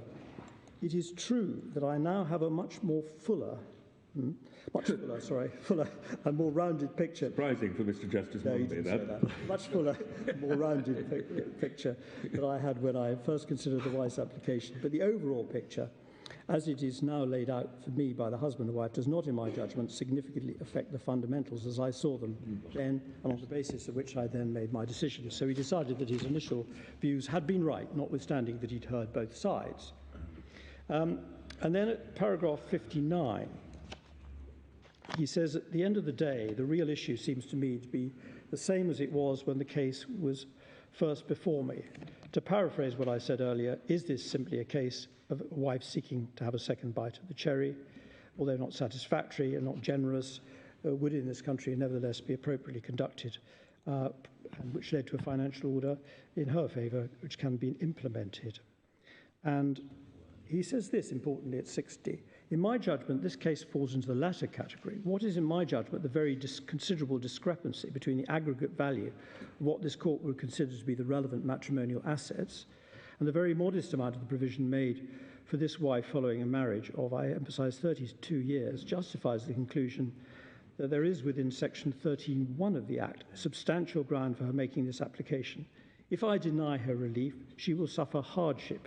In my judgment, very serious hardship indeed, being faced in all probability with the unenviable choice of either remaining homeless in this country, where she is now based, or whether she wants to stay or returning to Nigeria. And he said he wasn't prepared at 62 to contemplate a rerun of the Nigerian proceedings, but he limited what the court could decide was appropriate, because you can make an order giving conditions, and he limited the wife's property claims to the Barnet property. He didn't want to go over everything else, but I mean a condition preventing the wife making any claim, whether a proprietary or not, for any other form of transfer. And he then made a parting observation, which we see at 65. He points out, and this is perhaps significant, that the rules in 1991 provided that an application for leave shall be made ex parte. The wisdom of this rule was questioned by Thorpe LJ in Jordan and Jordan, where he said it must be questioned whether the present practice in the family division does not lead to a waste of costs. Rule 17 provides for ex parte application where leave is sought under Part 3. A subsequent application to set aside is not specifically provided for under the rules, but in my experience, such applications have been commonplace. And then says this: there may be good arguments for moving at once to the inter partes hearing, which would test at once whether or not leave in principle is contested and assist the court to determine its substance. My Lords, the case went to the Court of Appeal and in due course to the Supreme Court. And the Court of Appeal's analysis, quite helpfully informed by the working paper and the Law Commission documents which I've already shown the court, decided that the judge, Mr. Justice Coleridge, because of course what Mr. Justice Mumby was dealing with was whether or not there was a filter. It then was left to Mr. Justice Coleridge to decide what order to make, as it were, the second stage of the matters. There was therefore an appeal against. There was no appeal against Mr. Justice Mumby's decision to grant leave then. It went to a substantive hearing. Went to a substantive hearing, and so that the appeal in the Court of Appeal and, of course, in the Supreme Court was against Mr. Justice Coleridge's determination. But, of course, it involved considering the questions under Section 13 and Section 16, as we shall see. And the Court of Appeal were held by the Supreme Court to have approached this wrongly, because they, in fact, reversed the decision of Mr. Justice Coleridge. And they did so, I paraphrase, I hope unfairly, essentially by adopting a forum non-convenience approach, by saying, well, look, however unjust it is, you can't have proceedings in both countries. And if we look at page 1181, paragraph 63, he's commenting on Mr. Justice Coleridge and saying, I do not blame him for taking the result virtually for granted, but alas, and with great respect, I fear, Homer nodded. His error is he not explained why the case hinged on the party's connection with England, why the connection was not the more important factor with Nigeria, why didn't command full deference for reasons of comity. And then at 64, he says enough time and money has been spent on this litigation not to send the matter back. We're fully apprised of the facts, can exercise our own jurisdiction. For reasons that's now be plain, I find the parties have more significant connections with Nigeria, and did not think it was appropriate to have another nibble at the cherries, as he put it. The matter then proceeded on appeal against the Court of Appeal's decision. So Mr. Justice Coleridge had made an order giving her... He had, yes. I think it's recorded what he actually did, which is, broadly speaking, I think he gave her 65% of the Barnet property. So he, as it were, took the hint from, the direction Mr. Justice Mumby at first instance made that order 65% of the proceeds of the Barnet property. So he adjusted the order that existed elsewhere. Lord Justice Ward does, at page 1170 to 1172, deal with some of the issues as to the hurdle that's got to be met and the procedure that has to be followed. He does, yes, including quite a few references to Ruritania, the Law Commission report, and indeed Holmes and Jordan, and those passages that I've referred the court to. Yeah. And his judgment was agreed by Lord Justice Longmore. But when the matter came before the Supreme Court, essentially, and I hope I don't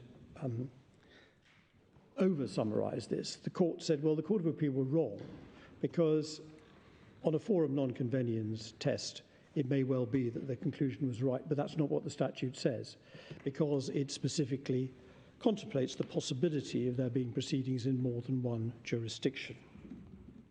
So, in a sense, what Lord Collins said in his judgment could arguably be said to be obiter, because it wasn't necessary for the decision, because he does discuss helpfully the background to the Act and makes various observations on which both sides rely. And we can see, in fact, that I was right at 1187. We could see just below, between letters A and B, that on the substantive hearing, Coleridge J made an order which was intended to enable the wife to house and maintain herself in London, providing her with 65% of the proceeds of sale. His order is the equivalent of a 39% award to the wife. And the Court of Appeal allowed the husband's appeal, principally on the ground that given insufficient weight to the connections of the case with Nigeria. So that's, I hope, an answer to my lady. He describes the background to Part 3 was concern at the hardships to wives and children caused by the effect of a combination of the liberality of the rules relating to recognition. We're on Lord Collins now. We're on Lord Collins, my Lord. Sorry, lady. page? 1187. Thank you very much. We are Lord Collins. He gave the judgment, delivering the judgment of the court. And it was that passage where, at paragraph 3, which is 1187, he's summarising what Mr. Justice Coleridge did. He then says the background was concern at the hardship to wives and children caused by the effect of a combination of the liberality of the rules and the restrictive approach of some foreign jurisdictions to financial provision.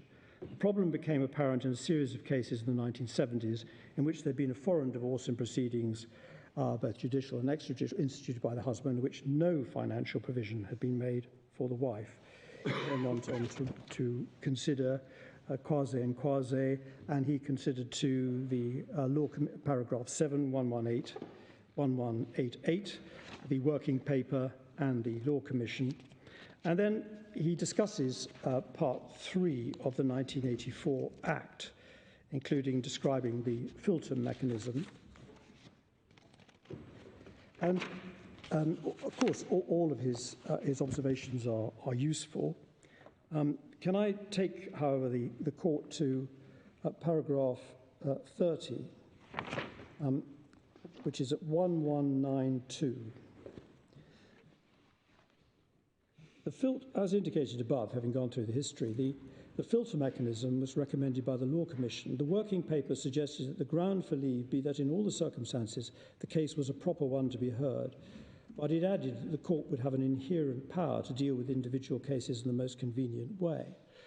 For example, by adjourning an application for leave to enable evidence to be filed by the other side, by dealing with applications for leave inter partes if the leave is given, with the substantive matters at the same hearing. The Law Commission report recommended that the filter should require the applicant to establish a substantial ground for the making of an application.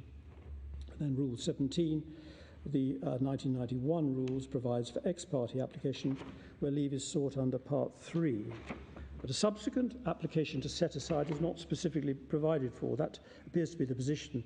So the courts had to kind of invent that right because they thought it was inherent that if you've got the ex parte order, unlike with the injunction legislation where there is a specific right to come back, there was no right to come back other than the court's inherent power. But at paragraph 33, which is at page 1193, Lord Collins said this: in the present context, the principal object of the filter mechanism is to prevent wholly unmeritorious claims being pursued to oppress or blackmail a former spouse. The threshold is not high, but it's higher than a serious issue to be tried or good arguable case found in other contexts. It's perhaps best expressed by saying that in this context, substantial being solid. Once a judge has been given reasons for deciding at the ex parte stage that the threshold has been crossed, the approach to setting aside leave should be the same as the approach to setting aside permission to appeal. There is express power to set aside, which may only be exercised where there is a compelling reason to do so. In practice, it's only exercised where some decisive authority has been overlooked, so the appeal is bound to fail where the court has been misled.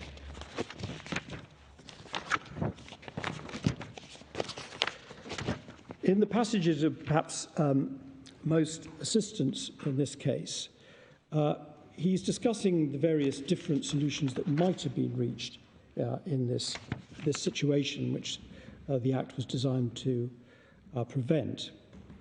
And paragraph 70, he talks about the possibility of a jurisdictional test, not the solution adopted, and this is at 1202. Section 18 could have provided that once England and Wales was to be regarded as the appropriate forum under Section 16, then the case was to be treated as a purely English proceedings for financial relief, but it did not do so. Instead, a more flexible approach was deliberately adopted.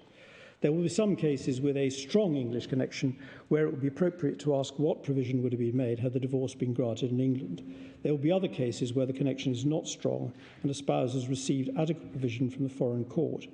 Then it will not be appropriate for Part 3 to be used simply as a tool to top up that provision to which she would have received in an English divorce. He then sets out the proper approach and says that paragraph 71, the approach to Part 3 depends on a careful application of sections 16, 17 and 18 in the light of the legislative purpose, which was the alleviation of the adverse consequences of no or no adequate financial provision being made by a foreign court in a situation where there were substantial connections with England. Of course, our case is there weren't substantial connections with England and there was an adequate provision. And then at paragraph 72, it's not the purpose of Part 3 to allow a spouse with some English connections to make an application to take advantage of what may well be the more generous approach in England to financial provision, particularly the so-called big money cases. There's no condition of exceptionality, but he says just above letter H, in such cases mere disparity between the award and what would be awarded in an English divorce will certainly be insufficient to trigger the application of Part 3. And he also makes the point at the end of that paragraph, of course, the court will not likely characterise foreign law or the order of a foreign court as unjust. And concludes at paragraph 76, because the Court of Appeal wrongly applied traditional forum non-conveniens principles, it erred in criticising Coleridge for failing to identify which court had the closest and most appropriate connection, or for failing to identify Nigeria as the natural and appropriate forum to deal with a divorce. The English connections were substantial, if not overwhelming, and Coleridge J took the view that the relevant matters were taken into account. It was not so much that there was a very large disparity, what she would receive, but there was also a very large disparity between what the husband received and what the wife received, such as to create real hardship and a serious injustice. Therefore, there was no basis for interference with the exercise of the discretion. That's the discretion exercise. Was the Barnet property that Mr. Justice Coleridge awarded her the 65% sharing, was that the property she was living in? Yes. Yeah. There was another property which was tenanted, yes. So clearly she would have had to have sold it, but then used the proceeds of sale to buy another property.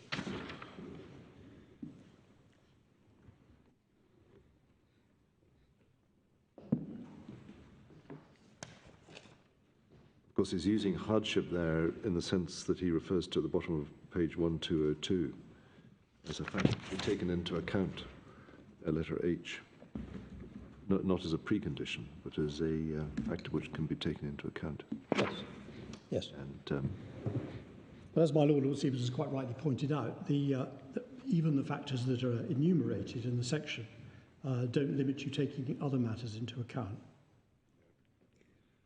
It's very hard to see why, if there's no substantial connection with England, this court is in the business of correcting injustices in other jurisdictions, even if there is one. And I don't think Lord Collins is suggesting that we should be. No, with respect, I agree with that. Of course, there will be differences in different jurisdictions and their approach. And it is not, we submit, for this court to say that it's the final court of appeal for the entire world on the basis that only we know the right answers to these intractable problems. And we, both by reasons of comity and the Act itself doesn't suggest that we should be in the business of simply correcting what might be perceived as a different approach. Of course, as I conceded at the outset, it may well be that had this been an English-Welsh divorce and ancillary proceedings, she would have got a great deal more than she did get. But that is hardly the point. And the hardship comes in as one of the factors, and there's not obvious hardship given the sums of money. But the respect for other jurisdictions, and of course there was a very significant attack on the Russian proceedings. However, that attack seems to have slightly withered away between ex parte and inter partes. There were certainly plenty of hearings. The matter went to the highest courts, even the Constitutional Court, which said that the other courts had not been applying the law in relation wrongly in relation to Article 34 of the Constitution. The Russian courts even changed on occasions in order to favour the wife rather than the husband in total. I don't think it's necessary to go through the entire history. But in fact, it appears that the law is just simply different in the sense of what counts as marital property in Russia than it would be regarded in England. But that's the same in every single one of these cases. Yes. And the law is different in the foreign country. Yes. And it ends up with a different result. And so is there a sense of serious injustice if you get 0.5% of assets after a 20-year or 30-year marriage? Well, clearly that is the wife's case, that there is a serious injustice. Yes. And no doubt that was her argument before the Russian courts. It was her argument in front of the Russian courts. And as I conceded, it would be different here.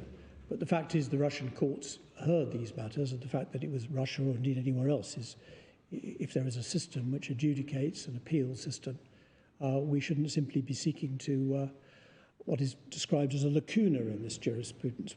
I think what the lacuna really means is to do something that we might have done which another jurisdiction did not do. So the indirect ownership of property.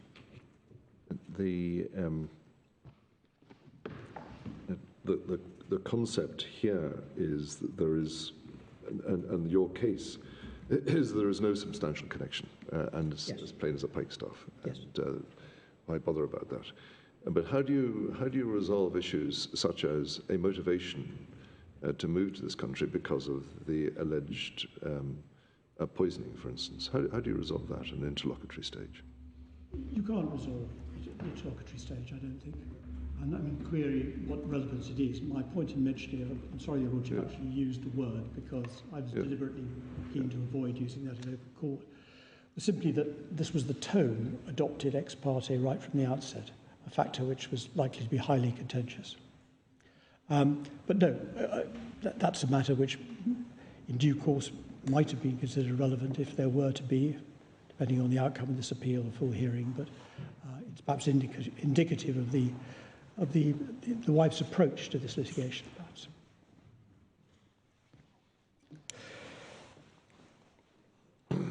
Well, I mean, that's all covered by the requirement in section 13 just to show substantial grounds, isn't it? I mean, it's not in any sense meant to be a trial. You've just got to show you've got substantial grounds.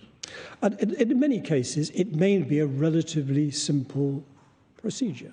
The Ruritanian example, the paradigm case, and what this legislation was all about, was to help those who were abandoned, having very substantial connections with this country, abandoned by their husband, and usually was the husband, to go elsewhere to obtain what is broadly recognised to be an adequate degree under the 1971 Act, to come back, and if he wanted to, and to say, well, I don't have to support you because the courts have no jurisdiction over me. And then the matter fell to be the wife had to find support through the state.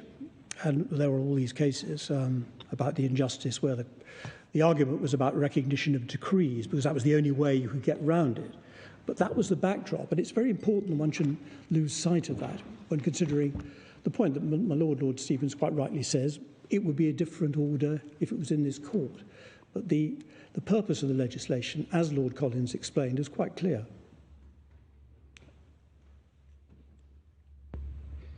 So I'd like to go, if I may, to Traversa and Freddie, which is at 795.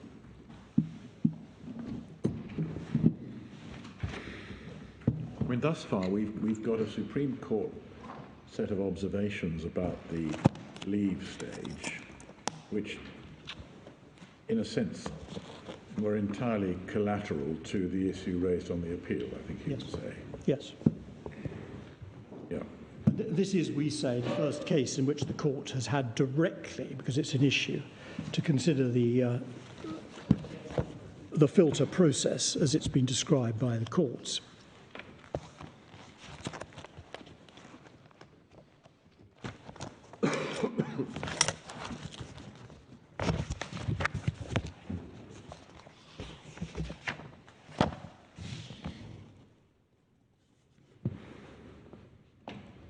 Have you got the Traversa and Freddie? I seem to have mislaid that.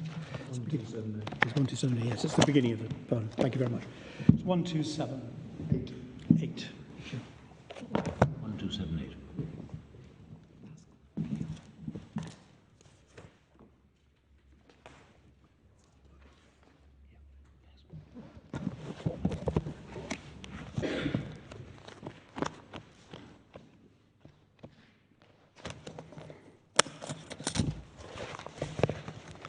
This was a decision of the Court of Appeal, and the date is the 4th of February 2011, and we can see that the husband and wife, both Italian, the head note at 1278, were married in Italy.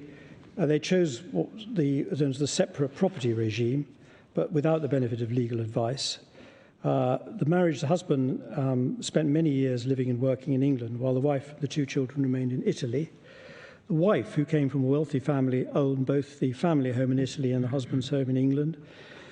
She purchased an Italian property for the husband's use. She also supported various unsuccessful business ventures that the husband had had. the Italian order declaring the personal separation of the parties did not include any award to the husband of either capital or maintenance, but required him to pay child maintenance of 300 euros per month per child, plus the cost of the proceedings. He didn't pay anything under the order. And the wife served a notice to quit on the husband in respect of the English property. And his response, the husband's response, was to apply to seek financial relief under Part 3.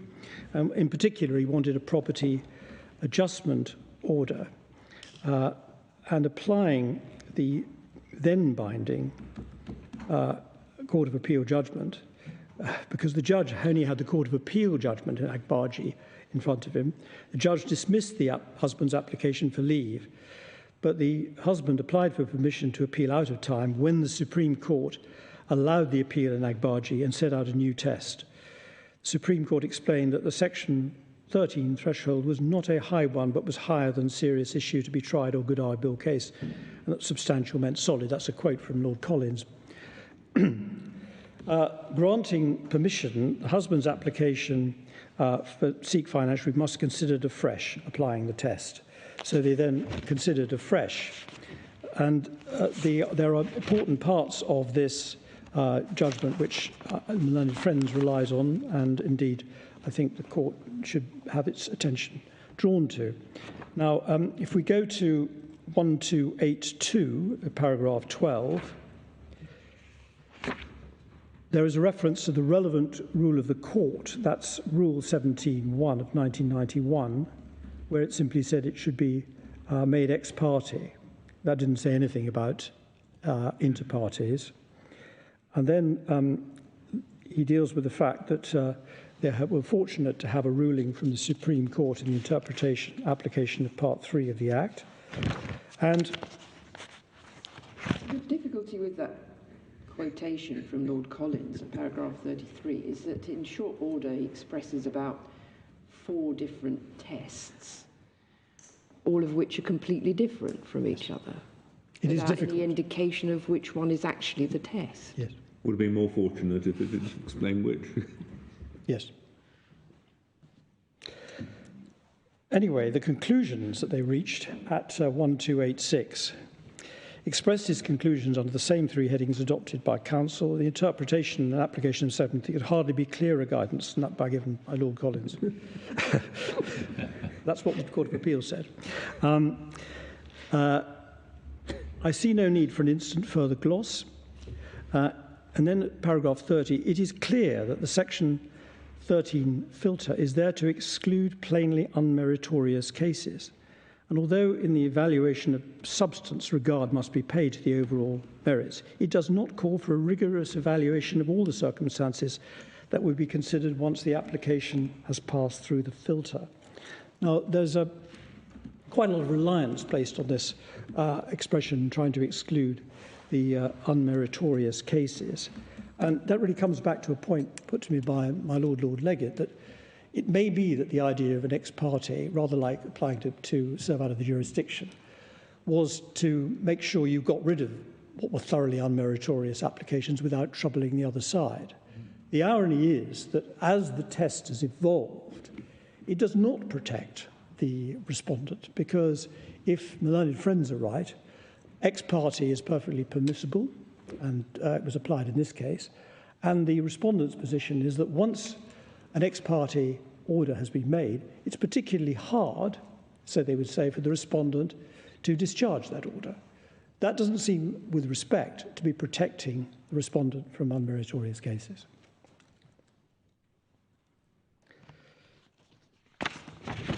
Does he refer, Lord Justice Thorpe, to the second part of Lord Collins's paragraph, where he says it's a high standard, higher than serious issue to be tried, or it's not a high standard, but it is higher than serious issue to be tried or good arguable case? Yes.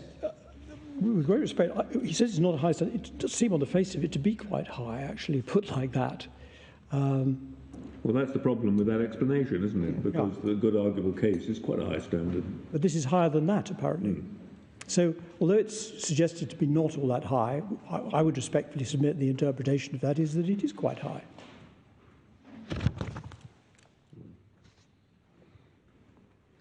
And at 281-1287 is the electronic number.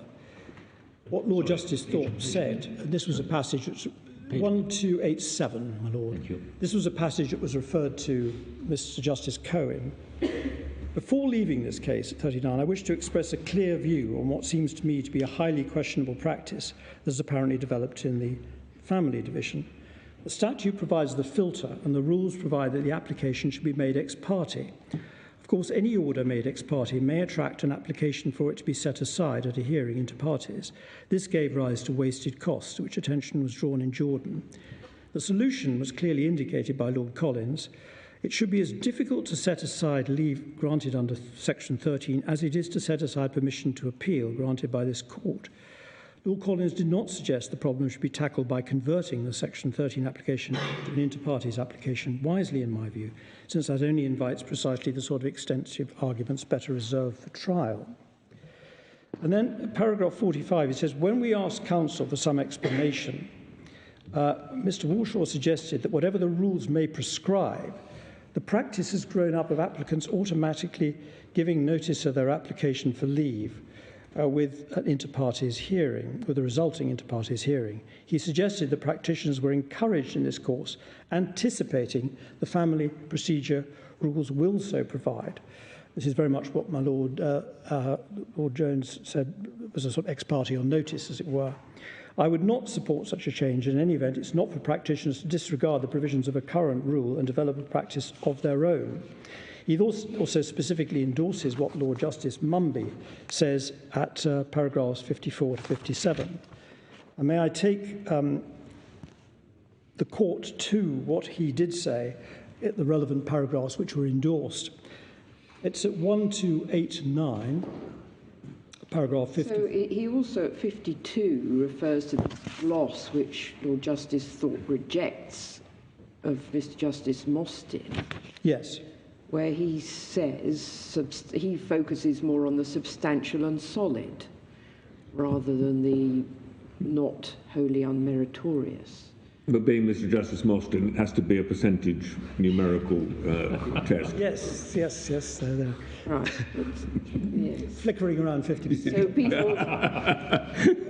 people take from Lord Collins's 3 sentences what they want to take from it, basically. Well, we submit yes, and that's why I took the court to the statute, first of all, unadorned by judicial comment, and how one would read the statute. One was not sent this way and that by the various decisions about it. What Lord Justice Mumby says is this, I add only this: the emergent practice of listing or directing applications is compliant neither with clear requirements nor, unsurprisingly, given the terms of the rule, with the authoritative guidance given by the Supreme Court. This practice should stop. The application should be listed ex parte for a hearing and can be appropriately brief, as can the judgment either giving or refusing leave. Those minded to apply to set aside the grant of leave should be mindful of what Lord Collins said. Such an application, if nonetheless pursued, should be given an appropriately short listing to enable the respondent to demonstrate. If he can, it will not take all that long, which is why the listing should be appropriately short, that has some knockout blow. And I'll come to knockout blow shortly. Unless the respondent can demonstrate that his application, if not dismissed then and there, should be adjourned to be heard with a substantive application. Thus far, I refer to practice as it should be, so long as matters are regulated by the FPR. And this is important. The family procedure rules have been made and laid before Parliament for approval, but assuming approval will not come into force until the 6th of April, applications for leave are dealt with of the new rules, and the rule requires the application to be made in accordance with Part 18. Normally requires an application to be served on the respondent, but this is subject to FPR 18.5.2a, which provides an application may be made without serving a copy of the application notice if this is permitted by a rule. And then Rule 8.25 of the FPR, which is headed, and then he deals with what is the first one of the changes to the rule. The court may grant an application made without notice if it appears there are good reasons for not giving notice. That was before the 2017. So there was a new rule coming, but not the one that was actually relevant for this case. And what he says, I think correctly at 57, is the wording of 8.25 is slightly odd. For the requirement that the application for leave is made without notice appears only in the heading and not at least explicitly in the rule itself. And the wording of FPR 8.25 might suggest the applicant has a choice. But reading the rule in the context of both present practice and more particularly what Lord Collins said in Agbaji, it seems that what the new rules contemplate is an application which is to be made without notice, but where the court has power to decline to make the order except as an inter partes hearing. And he once again deals with the fact that there could be an appropriately short listing, and they could be listed for 30 or at the most 60 minutes. There is no reason why the applications for leave cannot be dealt with justly and fairly, and I quote the language of the FPR within a similar timescale. I have ringing in my head the observations of Lord Templeman's Biliada. Yes. And he said that forum convenience challenges to leave to set aside, to serve out, ought to be dealt with in the privacy of the judge's room in no more than 15 minutes. But I have equally loudly ringing in my head the observations of a first instance judge in a 3-day hearing in which I was counsel, when he said he thought Lord Templeman had temporarily taken leave of his senses. I wouldn't go so far as to say that in this case, but it is perhaps slightly easy for judges to say this is all very straightforward, it could be dealt with briefly. And in a case like this, frankly, it could not be dealt with briefly. One simply has to see the size, the amount of material, and the different arguments that were considered both by the judge and indeed by the Court of Appeal, so that whilst there might be some cases that can be dealt with shortly, appropriately short begs the question of what is appropriate for the case in hand. And this, sadly, is not a case which could be dealt with appropriately short period of time. It should obviously have been inter partes at all times. I have slightly ringing in my ears the interlocutory procedures in relation to defamation actions, which take an absolute age and rack up costs and lead to people not being able to bring claims. Not for the faint-hearted at all. No, there were all sorts of interlocutory hearings about what meaning should be, exactly, and whether of justification and all that. Yeah, and also whether substantial harm has been caused, yes, and exactly what that means, etc., etc., etc. But the real mischief to which these dicta are directed are these, aren't they? That where there is a heavy application to set aside, which, let's say, by a short margin fails, all those matters will have to be gone into again at the main hearing, because Section 16 is something which prima facie has to be addressed whenever the court is approaching the making of a final order. That is so, because of the sliding scale. However, what we not say... just because of the sliding scale, because the court must still decide that whether it's appropriate. That it's an appropriate case to make an order. So the fact that someone has failed just at the interim stage to show it was a hopeless case for making an order simply begs the question of whether it's an appropriate one when you get to a full hearing. That is true. There is a risk of duplication or at least overlap between the arguments. On the other hand... Well, it's more than a risk if the interim application to set aside fails, isn't it? It's almost an inevitability.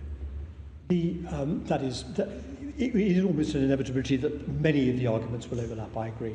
But that doesn't, in our submission, answer the question, if it is appropriate that this case should never get to that stage, which on the facts of this case we say is the position, albeit that this is a 2 or 3 day hearing, the court and the parties have been saved 2, 3 weeks, 4 weeks of oral hearing in the Court of Appeal, oral witnesses, discovery, experts and the like.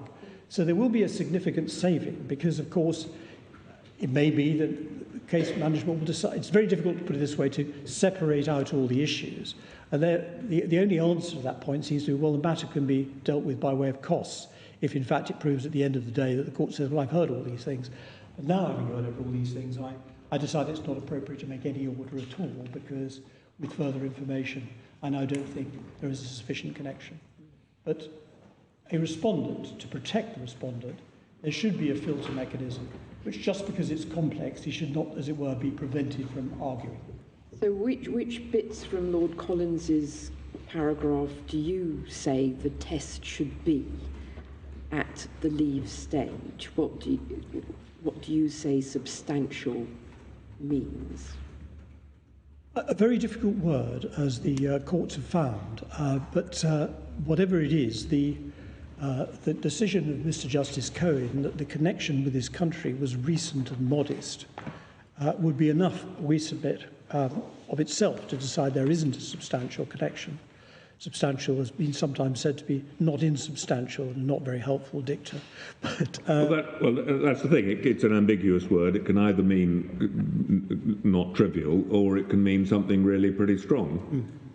Lord Collins does seem to say two opposite things at the beginning and end of his paragraph. I'm assuming that you're contending for the second one, but maybe I'm wrong. Maybe you say it should only be a very modest test. It hardly has to be. No, I'm not. And in fact, if we look at the judgment of Mr. Justice Cohen inter partes, we suggest that, in fact, he applied the test according to the statute, taking into account the direction that he'd been given insofar as it's easily ascertainable from Lord Collins, and conducted the sort of hearing that ought to be conducted in a case of this complexity.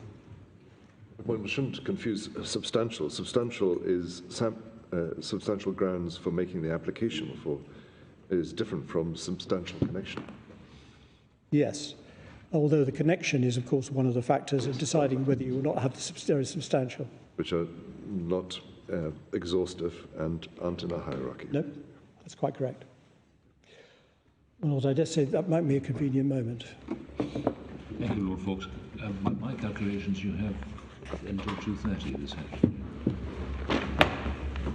Thank you very much. We'll resume at 2 o'clock.